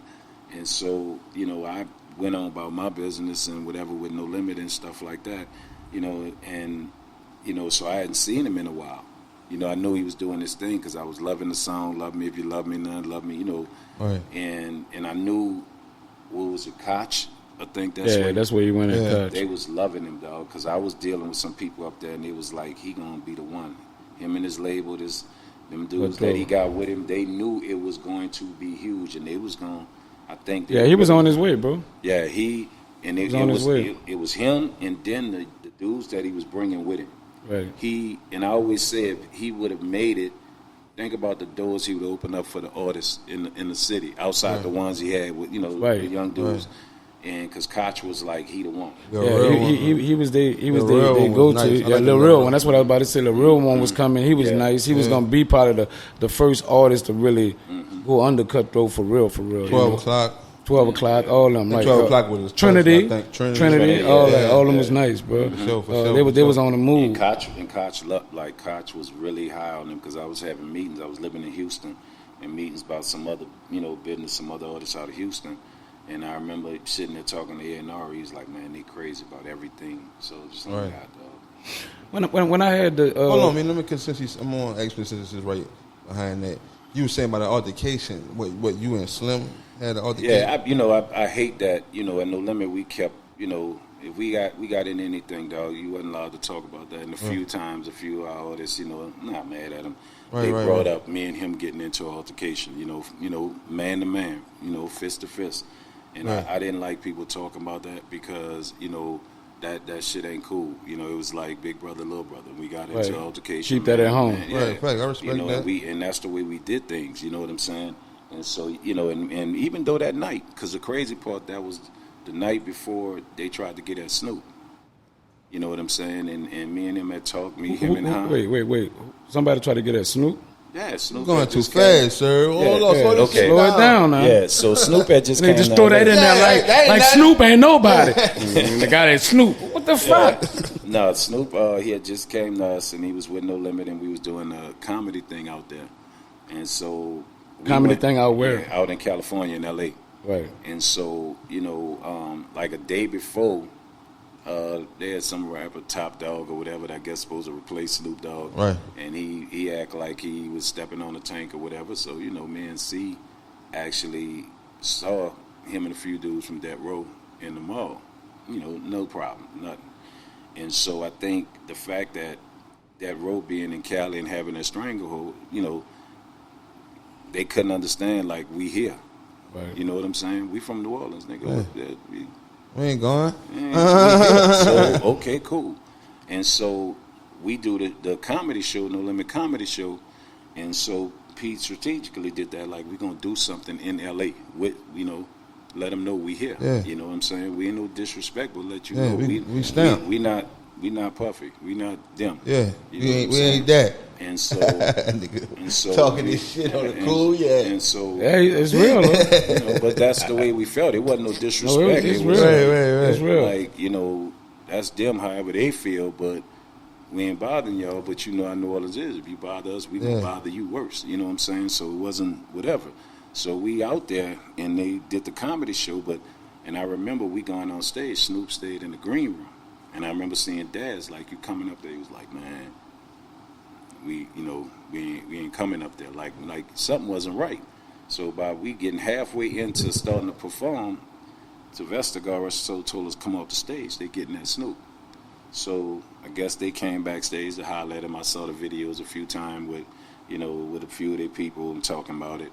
And so when they went to get at Snoop, then we come off stage behind them. And when we run outside, you know, we get the door to go behind them. It's about, you got helicopters, you got sheriffs, they on one knee, guns. What to get at Snoop for fucking with y'all? We was trying to catch them.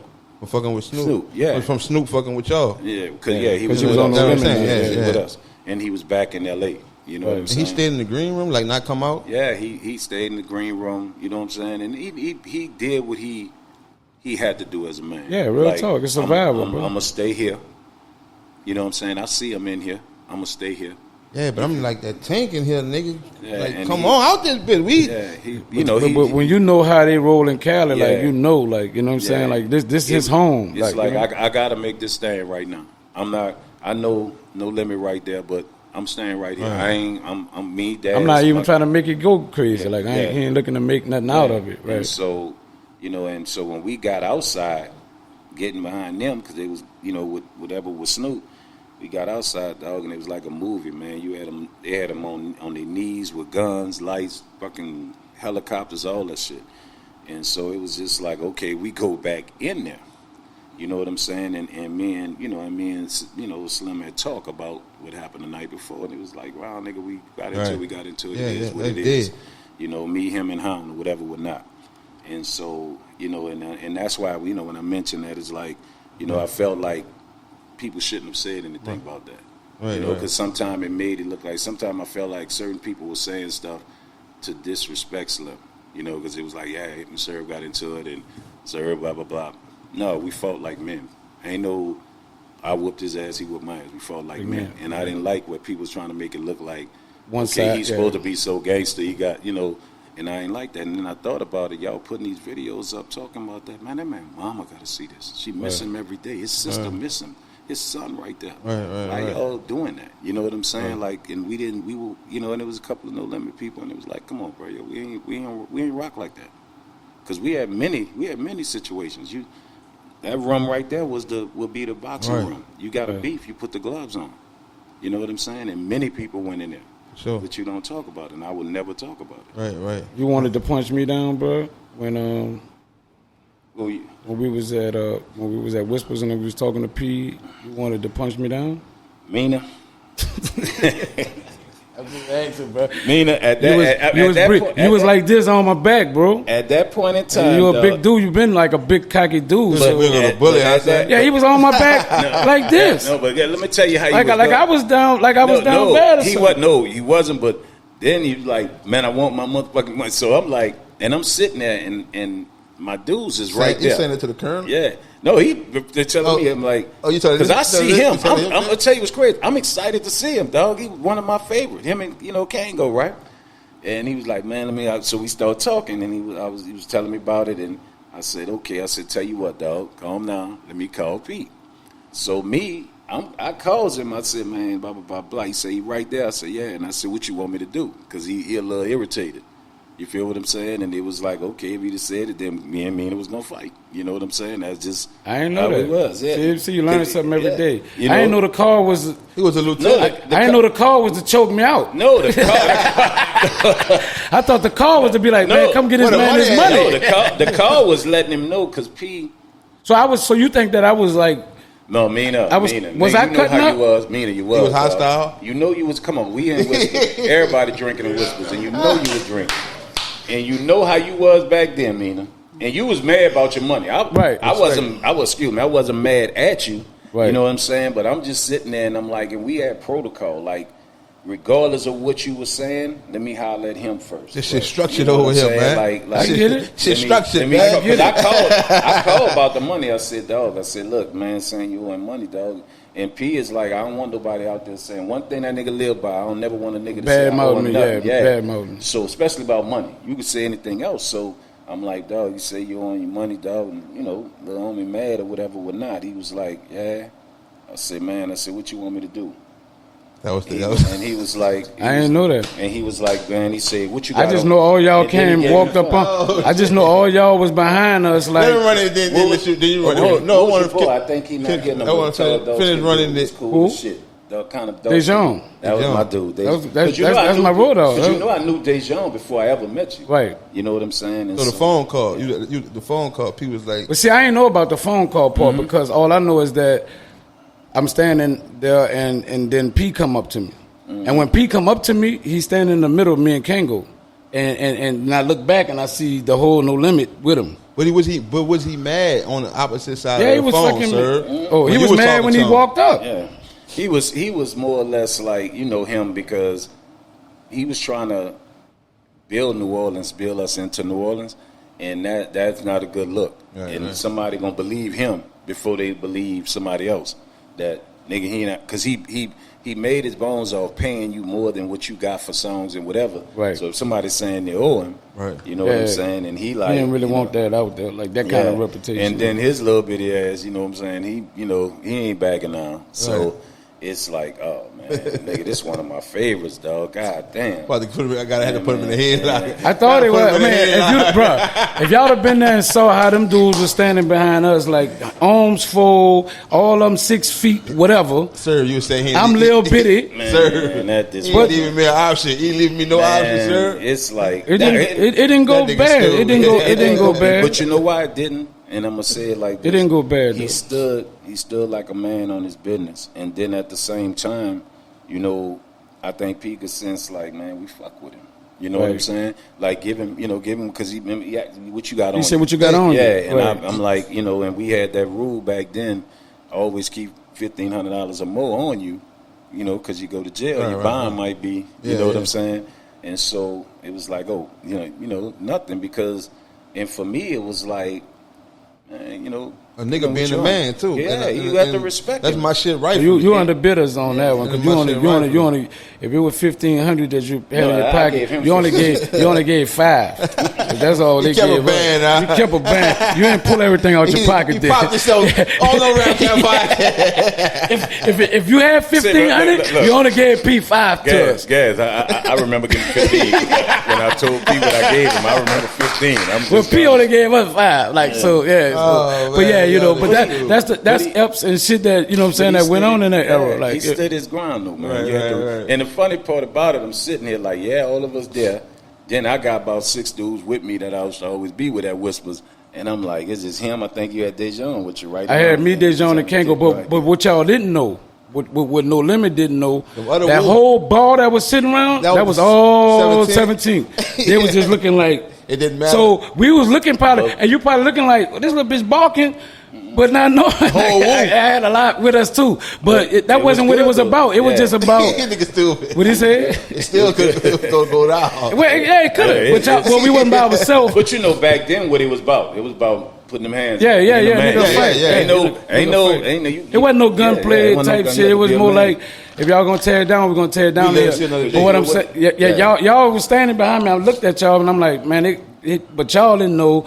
See, you saying you, Dejon, and Kango, but really we had a lot of other people too. And but I'm glad it went the right way. Yeah. And listen, over, you know, one thing I could say, you know, it took a minute or whatever, you know, even though P had differences with us from that point. We eventually got our money from Susan, like, or whatever. They paid, you know what I'm saying, or whatever, and we got everything. So it's no harm, no foul of me. You know what I'm saying? I always be one. I never got to really personally talk to P about that, but overall, like, I don't got no But you know problem what? with it. Also with him, with you, y'all, he wanted y'all, man. He really. I told him he coulda got us. He saw a bigger vision for y'all that we all knew what y'all have been capable of. Right. You know what I'm saying? Like, you got to really think. So we had so what Serv saying is we had an opportunity to be with Cash Money and No Limit. Wow. I didn't, you know. Yeah. P talked, You you know. both of them up.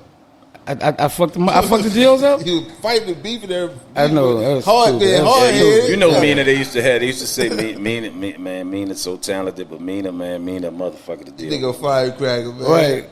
I don't know. And I ain't see that. I just felt I was like cool, that dude. they I had- just like I have a small man complex, bro. I got the red dude complex, and I think people be trying to play on you because you look small or you're a light skinned That's dude. why UNC got along so well. Yeah, Y'all- she was my y'all dude. y'all reminded But me. she was like my damn near like my brother-in-law. You know what I'm saying? Because C and Leonard, you Yeah, know, that Leonard, was yeah. my Dog, dude. That was yeah, my right. best friend, and I used to be around him. But y'all remind me each other. Y'all ain't gonna back down. Right. Like nothing, Right. not at all. You know what I'm saying? Free C, man. Free C Murder, yes, real So dude. how you were saying me and KLC had them talks because you know it was that time and how cool y'all was. What P response was to that? To which part? Soulja Slim passing. He's a very reserved dude when people are lost. You know what I'm saying? You have to understand he's not gonna say anything. You know, he might wait later when he's doing Interview. concerts or whatever, whatnot. He ain't gonna, like even when we was on tour recently, at the end, near the end, he had Soulja Slim, Ed, C. Yeah. He did Magic. He did, but he's not the type, though. He never liked funerals. Like, he was somebody, like, somebody died, he stayed himself. The only time I really saw him emotions when somebody died, when Pac was killed. I saw his emotions like he was really fucked up because they was really cool. You know what I'm saying? And that was like that guy to him. You know what I'm saying? But with Slim, I think more or less, I know Pete. When Slim left, they wasn't on the best of terms. You know what I'm saying? So me personally, I think I know him where it was like, didn't get to fix that shit because he was stubborn. Right. He's a stubborn dude. P is the type, if he know he got to say, man, my fault, my bag, he's going to do something to change your life before he say, my fault, I'm sorry. You know what I'm saying? So That's why I was asking you because, see, they weren't on good terms, That was the rumor, what I'm saying? Like, P had something to do with him. And that's why I wanted to know. You were cool with P. I don't think. And I know you know how you felt at that time. Yeah, I mean, I know how he felt. You know what I'm saying, and from what because I wasn't there at that time. How did it just made you feel though from hearing that? And you Slim? was Yeah, part of both of them. As far as Slim passing, As far as people saying Master P, that bothered me. But I respect. When Slim's sister spoke, I had to respect her mind. You know what I'm saying? She got to feel how she feel. Yeah, she feel how she feel. But for me, it's no limit shit, dog. That shit is in me. This TRU shit, nigga, this blood in, blood out. You know what I'm saying? It's to the casket drop in. And, you never, because I look at it like this. If it was being said that he did that, and I know he didn't. That's just the way I felt. You know what I'm saying? And from what I know of him and how we operated with situations and whatever, whatnot, I just didn't see it. And, and I know he didn't, but it bothered me because that it was being said that he did, because to me, no disrespect, that's some bitch shit. You got an issue with a nigga, you handle it. Don't nobody go deal with it. That's the way I was raised. Right. And so if that was the case, I've been upset with him on that part. Right. Number one, upset because that's Slim. Really? Y'all couldn't figure that out? You know what I'm saying? Yeah. And that's how Wasn't I know that serious, he did. Nothing was that serious. It's like, come on, man. You know what I'm saying? And then, too, more like, man, that is not who we are. You feel what I'm saying? That's not what we stood for and what we were and how we move and who we were. And so I know he didn't. You know what I'm saying? And when he finally said it on social media, like, man, I ain't had nothing to do with him. I would never this, that, and that, and that. I believed him. You know what I'm saying? But I don't disrespect how that man feelings, how his family feel, because sometimes we don't know everything. You know what I'm saying? We can go, I go off feelings, you know what I'm saying, of that situation. Right. So I don't know, and that's why I respect each side of it, and it's just unfortunate that it's that way, because in the end, when I see Miss Linda, it's not just that Slim not here, but that was her son. That was her child. She can smile. She can do a thing with the ladybug jumpers and everything. That lady hurt, man. That lady will never heal. Sometime I lost my mother, and she gives me words that she says to me that only comes from what loss she's still feeling, dog. Right. And that's what really hit me, like with Biggie. You know what I'm saying? When I see Biggie mama, like that was her only child, dog. Y'all took music. Right. Yeah. Seriously? Right. Like, that fucks me up. You know what I'm saying? So, for me, and then getting to know him, and then knowing the potential he had, and then knowing when he was going to couch and doing his own thing, I was watching him become a businessman. Yeah, he was on his way, bro. He was on his business. Yeah. The music was going to carry him, but this dude wasn't all that thug and all that shit. He was handling business corporate business. You know how beautiful it is to watch somebody that everybody think is a wild firecracker. This man handling business, dog. Right. He was becoming a businessman. He had a lot on his shoulders. I remember talking to Slim in the studio one time. He was like, man, Kaz just gave me a check for 80 bands. That's when he got the Cadillac truck and all that. And he was like, and my team thinking that I got whatever. And he was concerned about, because he really wanted to feed him and wanted him to eat. But he was like, man, like he was asking, do you think I'm making a wrong move by doing what I'm doing? And I'm like, nah, it just got to be explained that we ain't there yet. Yeah. You know what I'm saying? Because people don't know. They only know like you got the deal, you got this. So I know there's more money to where, to come. And he was just like, I'm not there yet. But how I explain that to them, how I make these, my artists feel like I'm not playing on them to keep this thing glued so we can keep going. Yeah, but see, that happens with us as black people. You can't go get the Cadillac then. With like people. He had to shine. He was still the artist. Yeah. He needed to shine, bro. And he was the head of his label. Head of his label. He needed to look like something. Yeah. No, I'm saying if a nigga was asking you for an alternate route, I was the Cadillac probably did it when niggas hungry. But he wasn't learning. You gotta think. He deserved that, bro. We going from sure. But I'm just saying about him asking you for an alternate route. Like, what you think because niggas because it's hard. Let me tell you something, dog. You know what I'm saying? You ain't saying, but I'm going off action. You ain't saying, but nigga, you whipping around. But see, this is what a lot of people don't understand.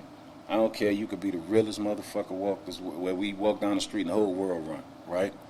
But when you get put in that position of, now I got a label, now I got this check that they just gave me, and I got all these people, and we get caught up as black people with that.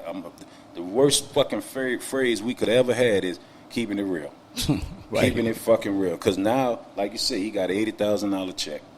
He know he got them, and he come off, nigga, if I eat, you eat. Yeah. Right. You know what I'm saying? But then he know that 80 might have been just an advancement. It might not even been could have been a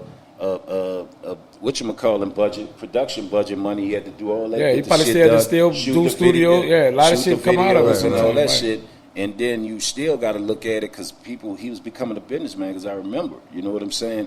Well, now you know that 80 ain't really shit. He knew it in the back of his mind. It's really 40. Right, pay taxes, yeah, it's really 40. You know what I'm saying? A lot of young dudes got to learn their game. So now you got to think he's sitting back. He trying to do it right. He can't get in no trouble because he got a label now. He'll lose that fucking deal. So like you say, he coming to you like, man, shit, I did this. Shit heavy, and it's music shit. We talking about it, right? And then when you tell niggas ride with me, trust me, and then you get on, but you might think they about to give you 800,000, but they hit you with that 80 right now. Go get the album done. You get the rest, this, that, and that, and you live off being the realest nigga alive. That's some heavy that's shit. Pressure. Yeah, that's some super pressure on you, like right. Especially when you ain't got your intentions is not to play on nobody or mess over. But that's what it's gonna look like. You know what I'm saying? That do become pressure to you. You know. And then him getting that Cadillac truck or whatever, we got to think about it. The deal wasn't about the label. The deal was him. Slim. He just he was pushing the label. Yeah, pushing. But it was really about him. It was about him. They didn't care about no artist. They wanted him. Yeah.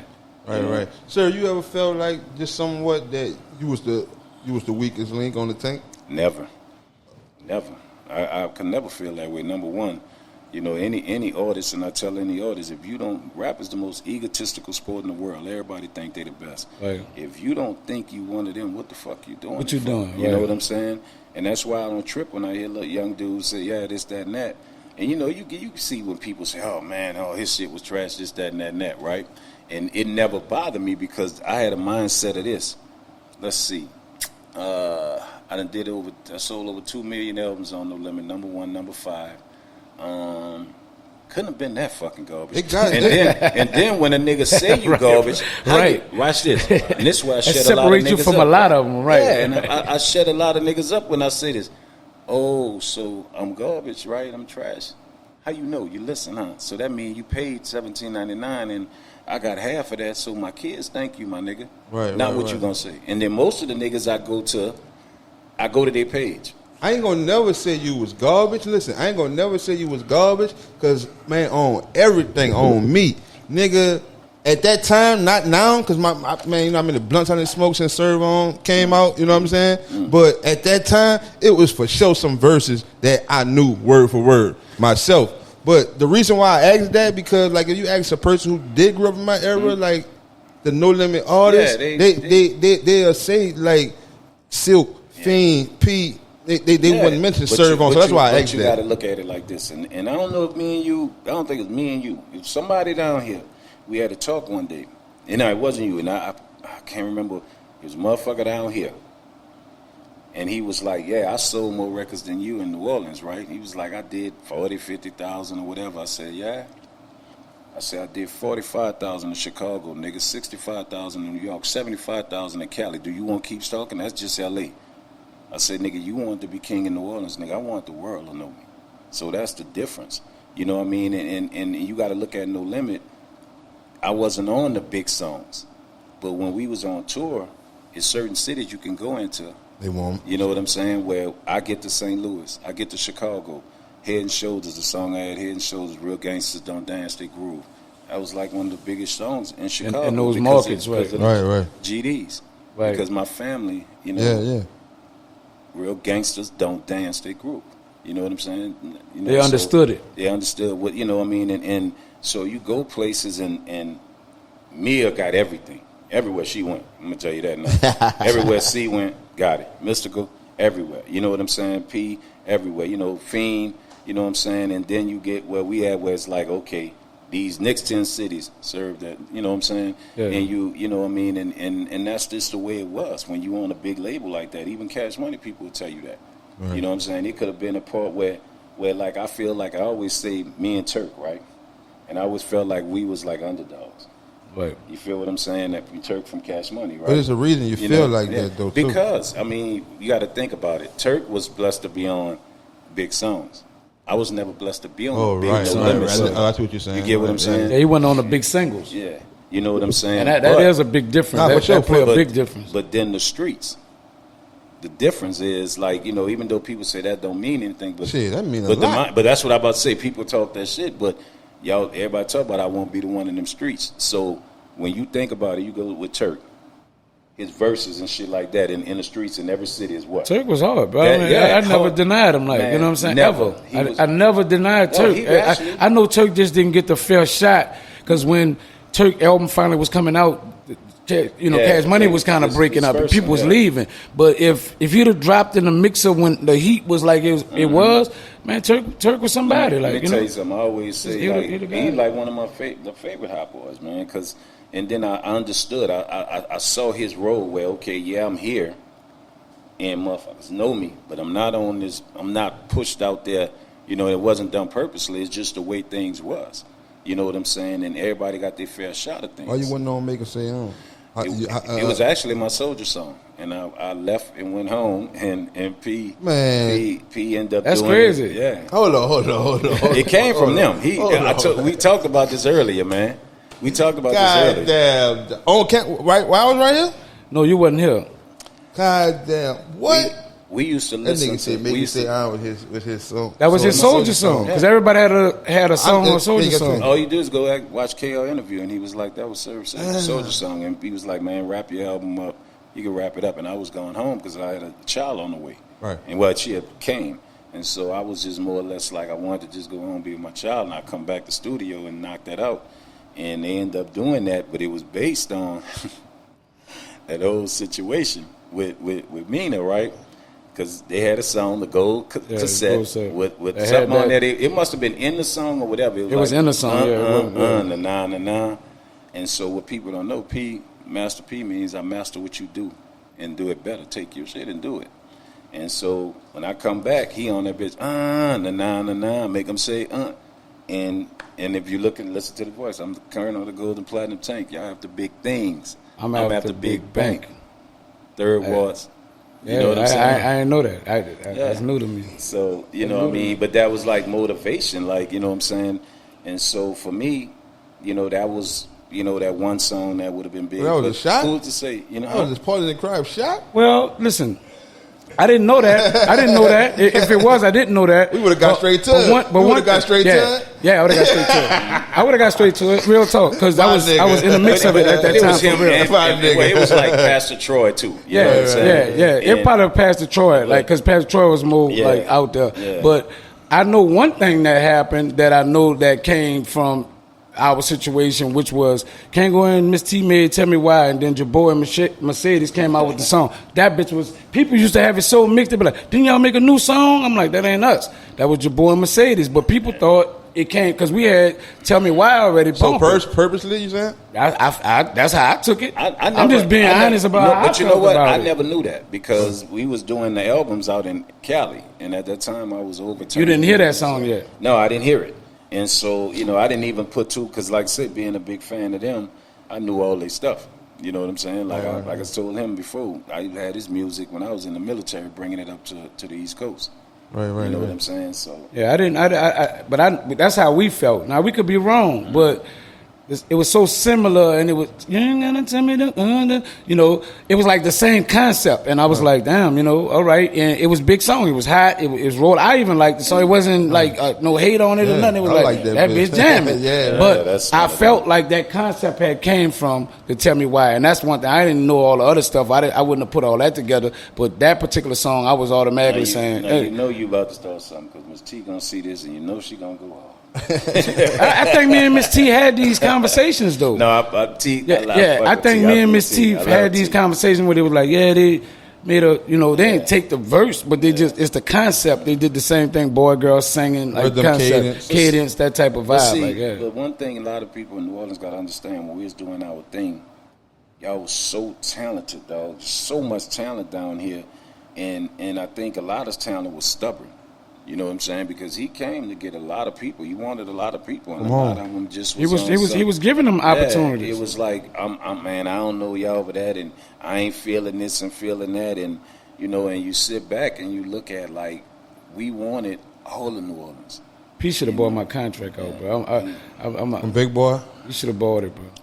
Y'all in UNLV. You should have bought it, because it was like $25,000. Like, you know what I'm saying? They were like, I'm selling their contract for $25,000. That was nothing at the time. P could have, you should have took it, because I wanted to go to No Limit. I had my, I didn't want to mess with the Cash Money little thing or whatever, but the No Limit thing, I really wanted to go that route. You got to understand, No Limit was already on before Cash Money really got their opportunity to shine. And then y'all was right for us, like, because that gave us that real, New Orleans sound, even though we was doing what we were doing. Right. But we talking about that official, like that culture sound. Mia was that official. You know what I'm saying? A lyricist. And now you bring you guys, that would have been like, watch what we about to give y'all now. Right. You know what I'm saying? And even with UNLV, because that was the discussion. Y'all should have pushed for us a little harder, bro. Y'all should have pushed a little harder. Y'all should have took P and set him down and said, listen, as a revolt. Stand with your dog, man. You know what I'm saying? You, Mia, Mystical, Fiend, all y'all should have, Mac. Everybody should be like, man, we rock with Partners of Crime. Come on, P, you tripping, and got us up there. Bro. I'm gonna blame Mom. I know I'm scared of Mom. I thought about that. It's all love, man. It is what it is. You know what I'm saying? I don't got no hard feelings toward nobody, bro. I'm scared of Things Mom. went the way it's supposed to go, and I'm good in my skin about it. You know what I'm saying? Nigga had a day laughing about it. Yeah, we had a day laughing about it, you know what I'm saying? There ain't no hard feelings, you know what I'm saying? Like I said, me and P even then talked. I pop up at Romeo house and sit down, P said, come downstairs and talk to me. We go downstairs, we chop it up, and P had nothing but love and respect for us, bro, and it was vice versa. We had the same type of respect for him, so he you know was what a I'm saying? fan, That's what it is. If you never knew, I didn't know he was a fan. What's he loved y'all shit, dog. what's the relationship with P today? We good, man. I mean, They doing the talk. Yeah, we good, man. I mean, it's on a sense like the teacher, and the student, you know what I'm saying? And I think from a distance, you know what I'm saying, he's proud of what I'm doing business-wise. And then he knows that what I do is what he taught me. It's the same thing. Right. My approach to business and anything that I'm doing, you know what I'm saying? It's the same thing. And he's the type, man, he's one of those business dudes where it's like, I fuck with you, we cool. In other words, put it like this. If I was in the middle of the street, he'll pull a car over and get out in the middle of the street with me, and we'll do the same. But he's also one of them like, son, you grown now. You do your thing. I'm doing my thing. You know what I'm saying? And like when I saw him on tour, you give me some advice and, whatever, we'll holler, whatever. It wasn't like most labels, you know what I'm saying? And I was the type that, I'm going in his dressing room when I get there. What's happening? And speaking, whatever, we laugh and talk, he asked about the fam. We talk for a minute and then go about our business and, and it was fine. I mean, he's like that because to me, us leaving, a lot of us walking away, that bothered him. You know what I'm saying? Because he was always able to fix things.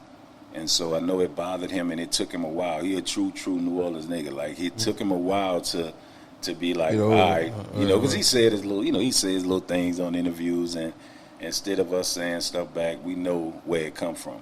You know what I'm saying? Because he the same one to call, man. Yeah, all right, what's happening? Right. He was a real one. I didn't know. For as you walking away, because I must have missed something. I thought you was saying, big bro, I wanted to go pursue the basketball. That's why. For me, I kind of got caught in the middle, because KL and Craig B were producers that came with me. Right. Craig B, who did Ain't My Fault. And so when everything happened with Beats by the Pound, it was like, I'm caught in the middle, like, Serv, talk to your people. And, and it just, you could tell the difference, you know what I'm saying? And then for me, I was, I wasn't getting to see my kids. I never saw none of them to take their first steps. And people don't understand on this level. And, you're going to have young people that's going to watch this, oh, man, if I had that chance, nigga, you don't understand how big we was. And where you don't own your life, you know what I'm saying? You constantly go on. I'll come home, my kids walking, dog. Right, yeah, you're losing some valuable moments. And then watching, man, they was running, bro. We was on tour, dog. We was doing tours back then where you going night to night, the city to city to city. And then when that's done, you got to go to L.A. to do your album, because we wasn't going to be focused in New Orleans. So now you're going to do your album for 2-3 weeks. Then you coming back, and then you're going back doing videos. And then we was so structured, you had to come to the office every day. That's how we build camaraderie. So if we went play basketball at 4:00 at Southern, whether you could play or not, you had to come. Right. You feel me? So in the midst of your kids growing up, and you like, I gotta go back. Is that the same time, like you saying, I'm getting caught in the middle? What's the same? That's the same time you're going home for your kids and leaving, cause KL leaving. Yeah, and I'm caught in the middle, because it was like them two. You want to talk about two stubborn dudes, dog.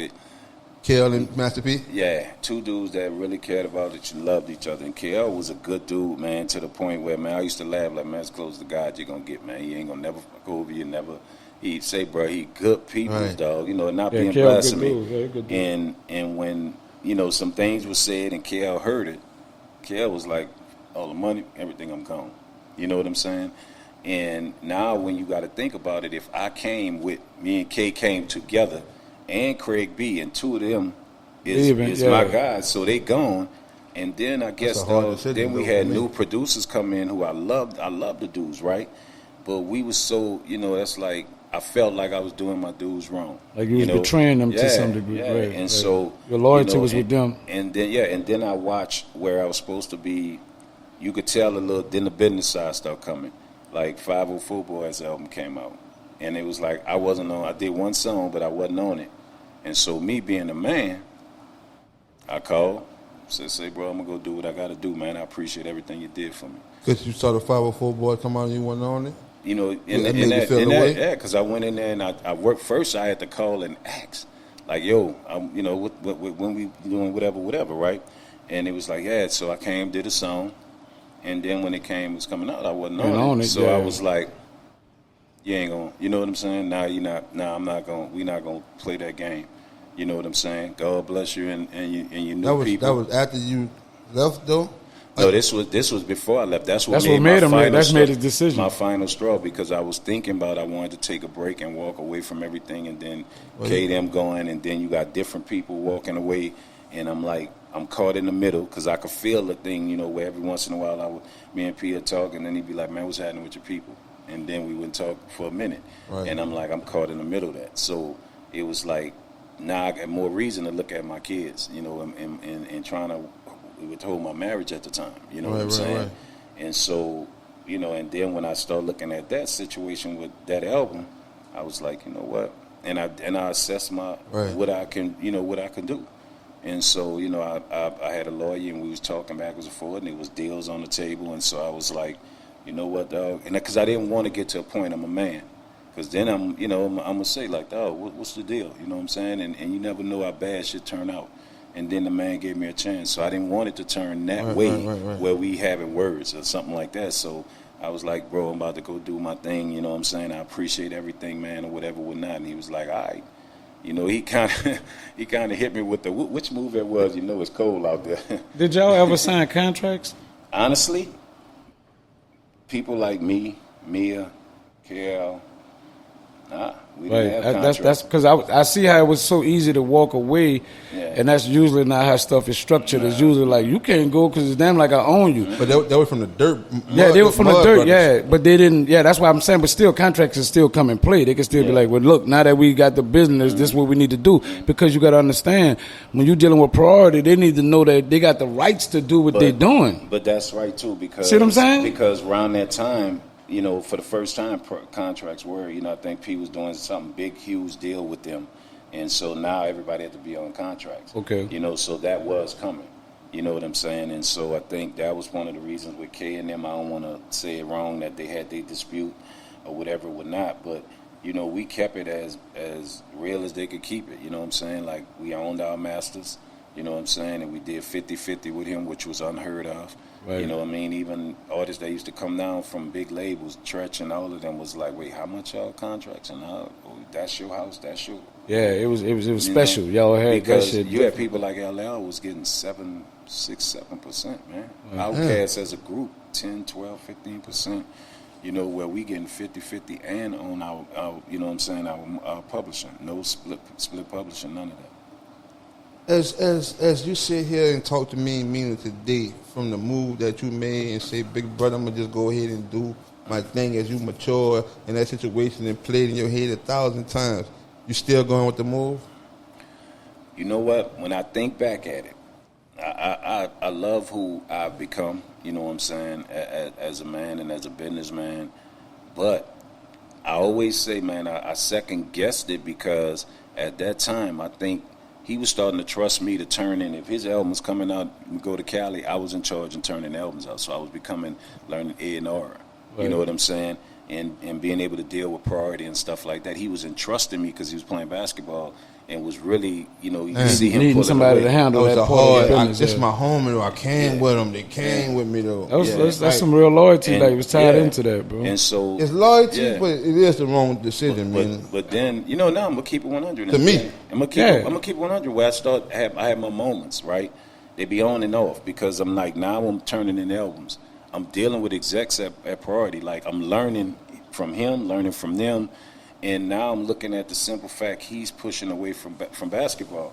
And then we got a new wave of artists coming. And I think he was entrusting that in me and C to get ready to bring the new wave, which means push Mac more out there, Magic.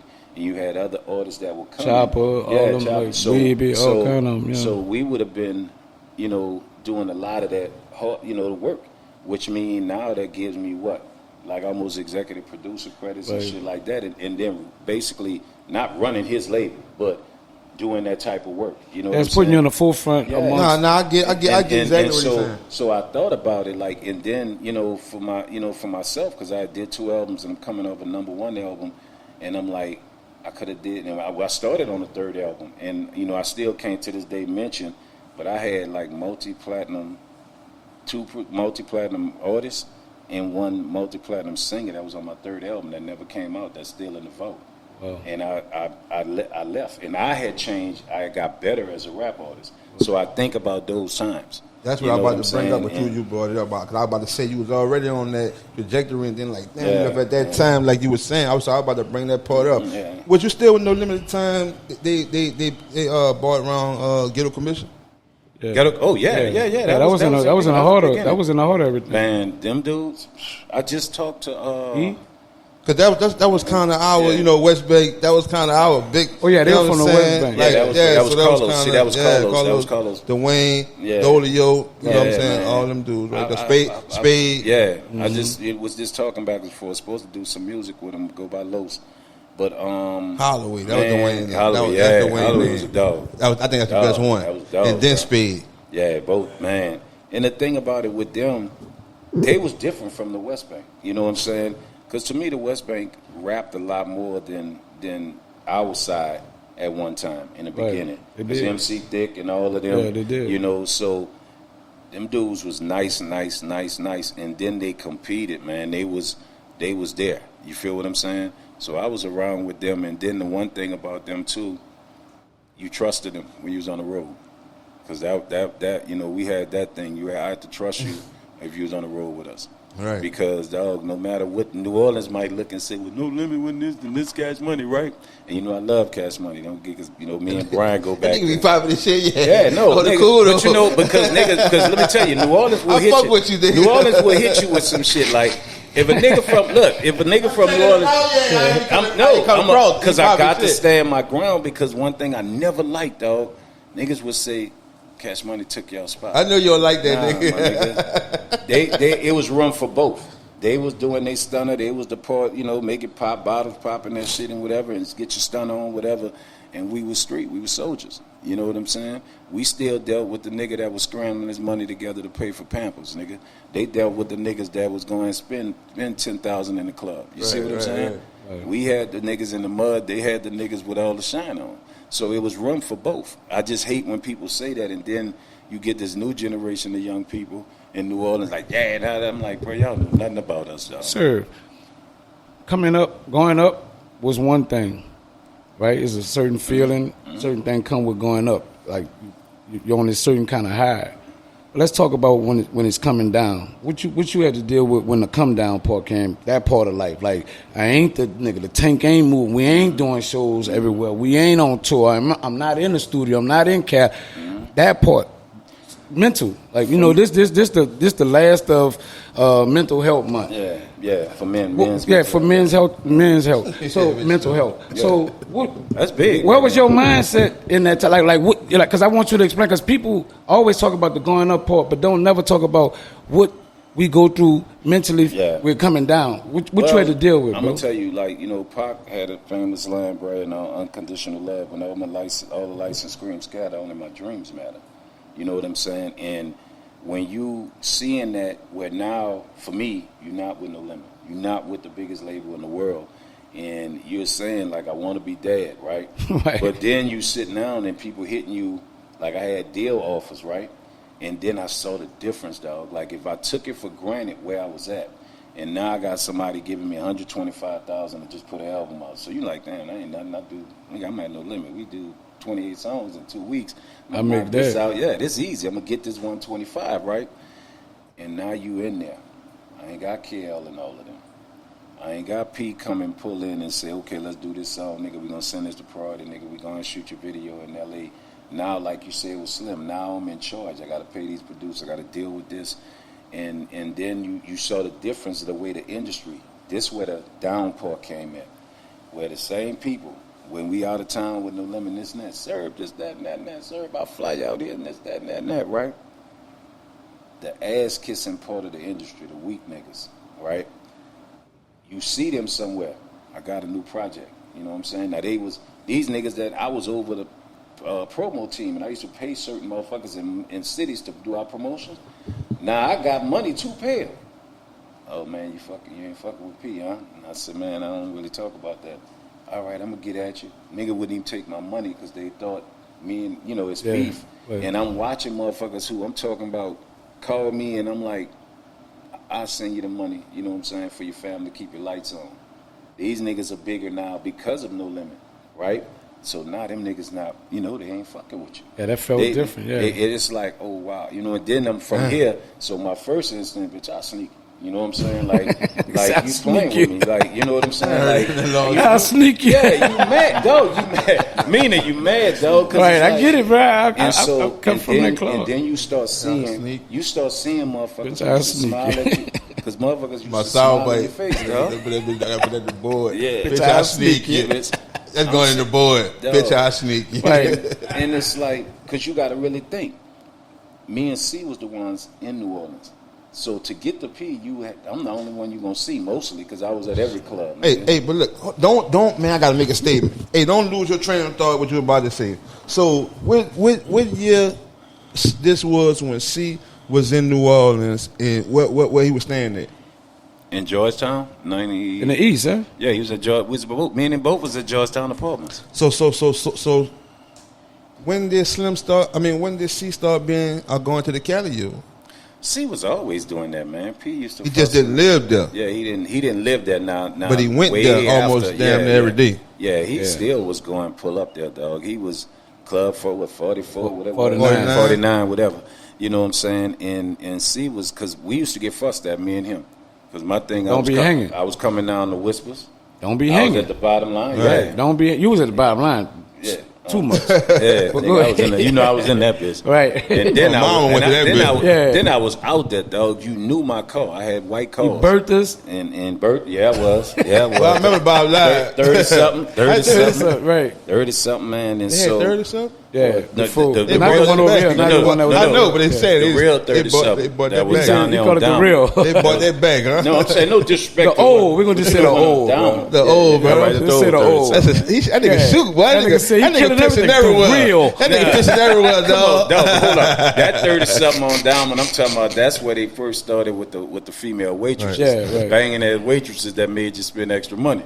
But anyway, so nah, man, and it was like, see, we was down there. That was one of the reasons why he got the apartments in Baton Rouge.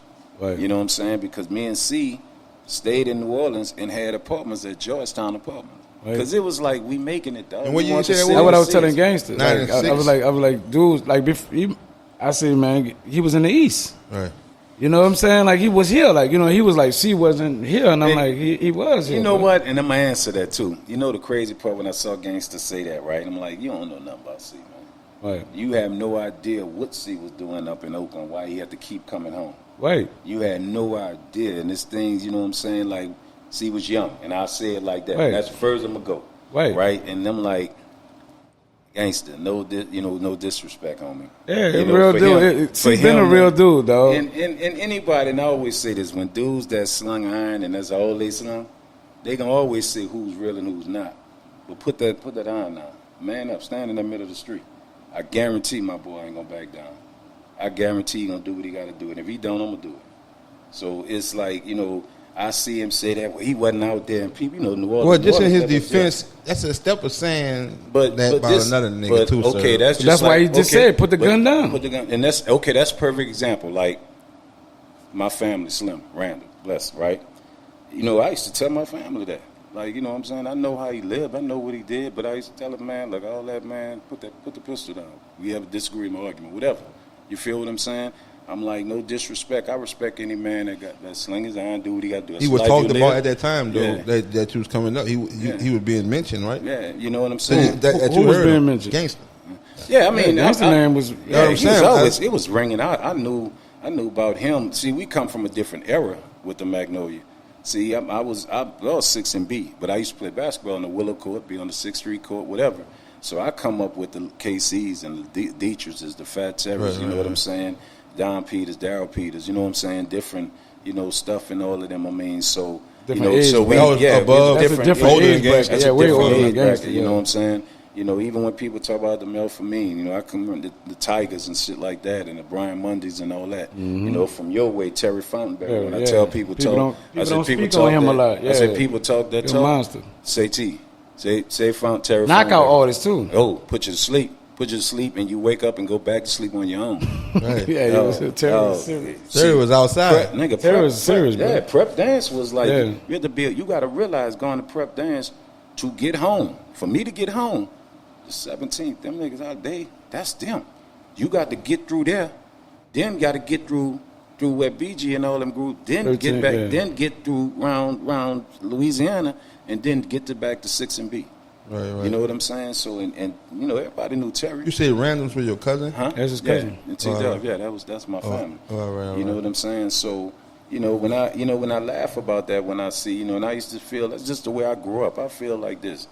Yeah, you know, you sling iron and that's how it is. That's how New Orleans is. Oh man, he killed this one, he did this one, he slung this and that. I don't give a fuck what you did with a pistol, nigga. Man up and see me in them streets. I like that. I like to do that. Right, you know what I'm saying? That's a man to me, you know. Right. But I respect what a nigga had to do because you caught up in a certain life in New for Orleans. You know what I'm saying? And It's that's kill or what be it- killed. yeah, When it's and that that's- when it's that state that you in, then it is what it is. But And that's yeah. why I told you even when we talked about him, I was like, you know, that life in New Orleans at that time, dog, you know, it was like you said, eye for an eye, kill or be killed. You know, motherfuckers wasn't fighting. Right, you know what I'm saying, or whatever would not. You know what I'm saying? But I still had my mindset of always saying, like, I'm sorry, dog, I ain't gonna respect any black man that kill another black man if they're gonna live off that. That's anybody. Even my own family. I come from a family that I got Killers. I got a family member doing 400 years, huh? Right. Ain't never seen it. You know what I'm saying? But it still was to a point. From New Orleans? Yeah, from New Orleans. Oh, right. You know what I'm saying? But the thing is actually, Dub, huh? huh? No, not T. He T. ain't Dub, doing- my cousin. he ain't man. doing doing 400. Nah, T home right now. Oh, T Dub home? Yeah, he right. doing well, man. You know, I think out that way, man, out towards the east. And so, but nah, man, I just always was raised that way, dog. I mean, you know, when I hear people saying steppers, I respect that. I understand what y'all went through. Y'all did what y'all had to do. You know what I'm saying? But I'm not gonna ever praise that shit. Right. Real talk. You know what I'm saying? I respect that. You know, because you got to really sit down and think. For every step of that step, there's a little boy, a little girl grew up, her mom was still heartbroken, even though their son was in their life. You always was that conscious, even making your music? I mean, I was, man, because I guess, man, I just grew up in a sense of, in the military really fucked with my mind, you know, with a lot. You know, a lot of shit I saw that was like, you know what I'm saying? When niggas That talk PS, about you got that PST or whatever they call it. You had I that? deal with it, yeah, man. I mean, niggas talk about war. Nah, nigga, I ain't really seen war. Nah, ain't nigga, nah. The real guns over there, huh? I That's tell what they motherfuckers, say. you ain't say, bro, nigga ain't seen that shit. That's a whole different feeling. That's why the people who gangsters need to go. They need Yeah. to. You a gangster? You got to switch. Go your fucking ass Go over the join woo. this military. Yeah, go your fucking ass over there. You want to be switched up, huh? Yeah. Go join this military. Yeah. But New Orleans, like I say today, man, New Orleans, he's trying to figure out why these youngsters at it like that, because it ain't over drugs. The dope game over. Ain't nobody making no money. Now, Fetty. back in my time, Fentanyl. you know, it was the niggas ain't making no money like back in that time, dog. That time period back then when niggas was doing kidnapping and everything else. Right. You know what I'm saying? And New Orleans was making money. Yeah, nigga say nigga made $1 million buying cash. Yeah, right, Nigga, yeah. nigga had to be making some bucket money. Right. You know, niggas was making money. You know what I'm saying? So, but I respect. Look, man, if to each his own. If 20 motherfuckers over here say, man, he was a gangster. This one was a gangster, and he was slinging that pistol and this, that, and that. Okay, cool. Right. But me, So you be talking, you know, to a lot of people, or you be doing a lot of stuff on IG. You know what I'm saying? You be in your car, whatever, and you put words out. If there's anything that you wanted to tell an artist today, in this time right now, like I'm talking about one thing that is just sum it all up, like on what you stand for and what you think is best for them, what would that be? Along with that, a continuance of the post that you made about the young rappers not giving up. yeah. I mean, to be totally honest, man, I'll tell them right now, man, like, y'all have to understand, because they day and age, y'all are a brand now, like Coke and Pepsi. We were artists. Right. We had to make it and go through the thing. You know that. But now you a brand like Coke and Pepsi. How many times can you put yourself in front of everybody to get them to try it? Try it like somebody gonna try Coke. If they got cherry Coke on aisle 1 by the bananas, you gonna see cherry Coke by the meat too. Like you have to be your biggest and best product. You feel what I'm saying? And that's what I tell a lot of artists, you know, and I tell them stop wasting money. You spend $450 on some exotic, I don't say exotic weed, but you won't go get a video shot, you won't do no sponsorship commercials for your shit, you won't get none of your stuff together that you're supposed to have. And also I talked to an artist down here that's really making noise, and I won't say his name because just gave him consult him a little bit, and I told him, I said, dog, you got to push yourself, dog. You got to spend money on yourself. I said, and at the same time, please understand, you're a brand like Coke and Pepsi. You have to work. And nobody gonna give you nothing. When I be seeing them talking about, man, baby should have did this and P should have did everybody this. feeling tired. And I'm like, and I got a song coming up where I was like, man, you niggas sitting around waiting for nigga to give you 5%. You know what I'm saying? When you already own 100% of you. Right. You know what I'm saying? Like, That's big. like my nigga, Big like, shit like that way. That's big. And niggas will tell you, I can't get in studio. Okay. Don't go get them motherfucking Louis Vuitton that's $700-800. Big Balenciagas. Yeah, them big ass fucking Orthopedic shoes. shoes. Them orthopedic shoes. Yeah, they got bad fucking arches. And you know, you take them away, take that ounce of weed, Oh, man. you know what I'm saying, and whatever else, $1,500, you can get your own studio. The trays, Percocets, get rid of all that. You damn near have an album work the studio. right. And then it's the same thing, man. Rap is the legalized dope game, man. It's simple. You got to really break it down real quick. Dog, if a nigga was in 7 grams, right, uncut, right, you know on this corner you're getting that for that, right? So if a nigga got it, nigga spent a certain amount so he could double and triple his money, right? Mm-hmm. So now, he got it like that, but the nigga on this corner got 7, but he done got that cut. You feel what I'm saying? Where you going? To the nigga with no cut. There it is, right? So and that nigga who got that pure, he what he going into it? To flip his money a couple of times, right? Okay, what is rap? It's the same thing, nigga. Are you giving that pure shit over here? And consistent with it, you ain't in the drought, or you giving that cut bullshit. Your music ain't mixed, your cover looking like shit. You know what I'm saying? It's cut. Yeah, it's cut. Yeah. You see what I'm saying? And you in it to do what? Flip your money. Yeah. Right? It's the same thing. Too much cut on. And that's what say too much cut on. It's weak. It's weak. It's water whipped. And then I think New Orleans artists, man, they too gangster for themselves, dog. Right. You know what I'm saying? Nigga, all the information there for you. Learn the game. Learn your business. Right. You know what I'm saying? It ain't gonna hurt you. What's gangster is me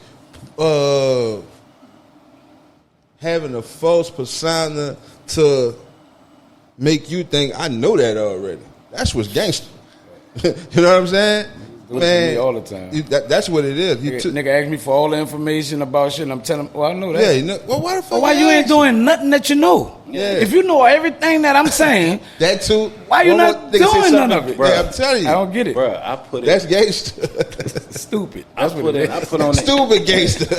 I put on the end of the song, dog, and I said, man, I'm talking about trade lines and I ain't talking about drug money no more. I'm talking about trade lines and LLCs, but y'all ain't hearing me.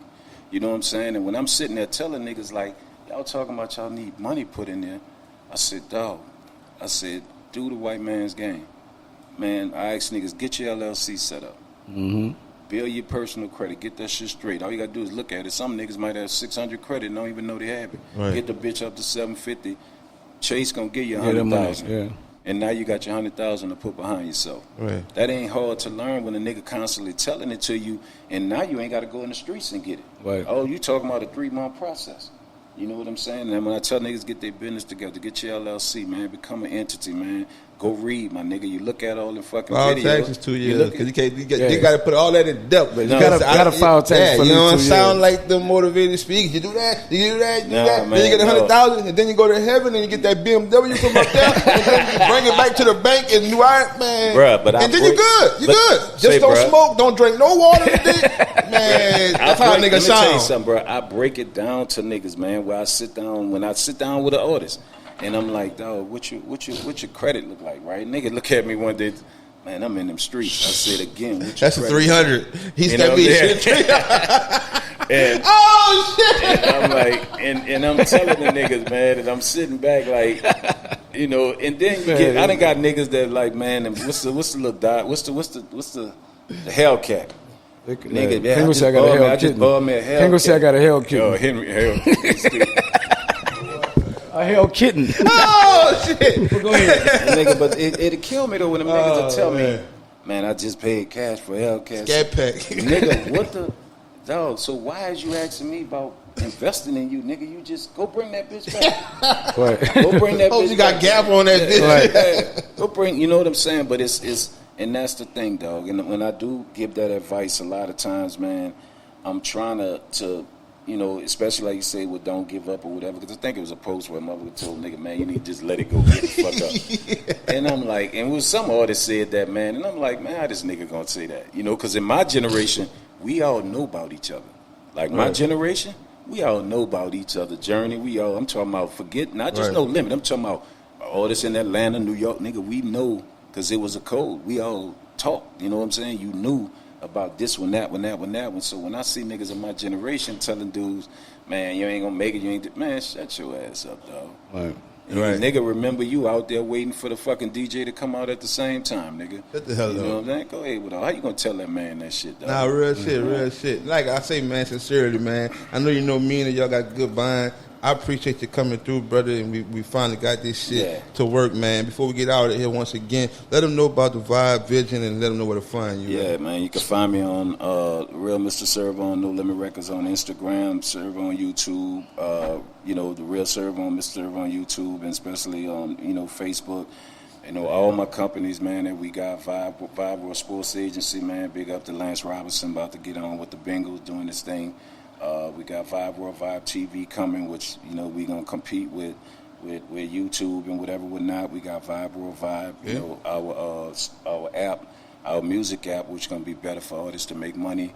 And then, of course, we got the headphones, that's similar to with the glasses, which is going to be new technology. But the headphones going to be for somebody like MEANA and Kango could put their whole catalog on the headphones and not have their own headphones.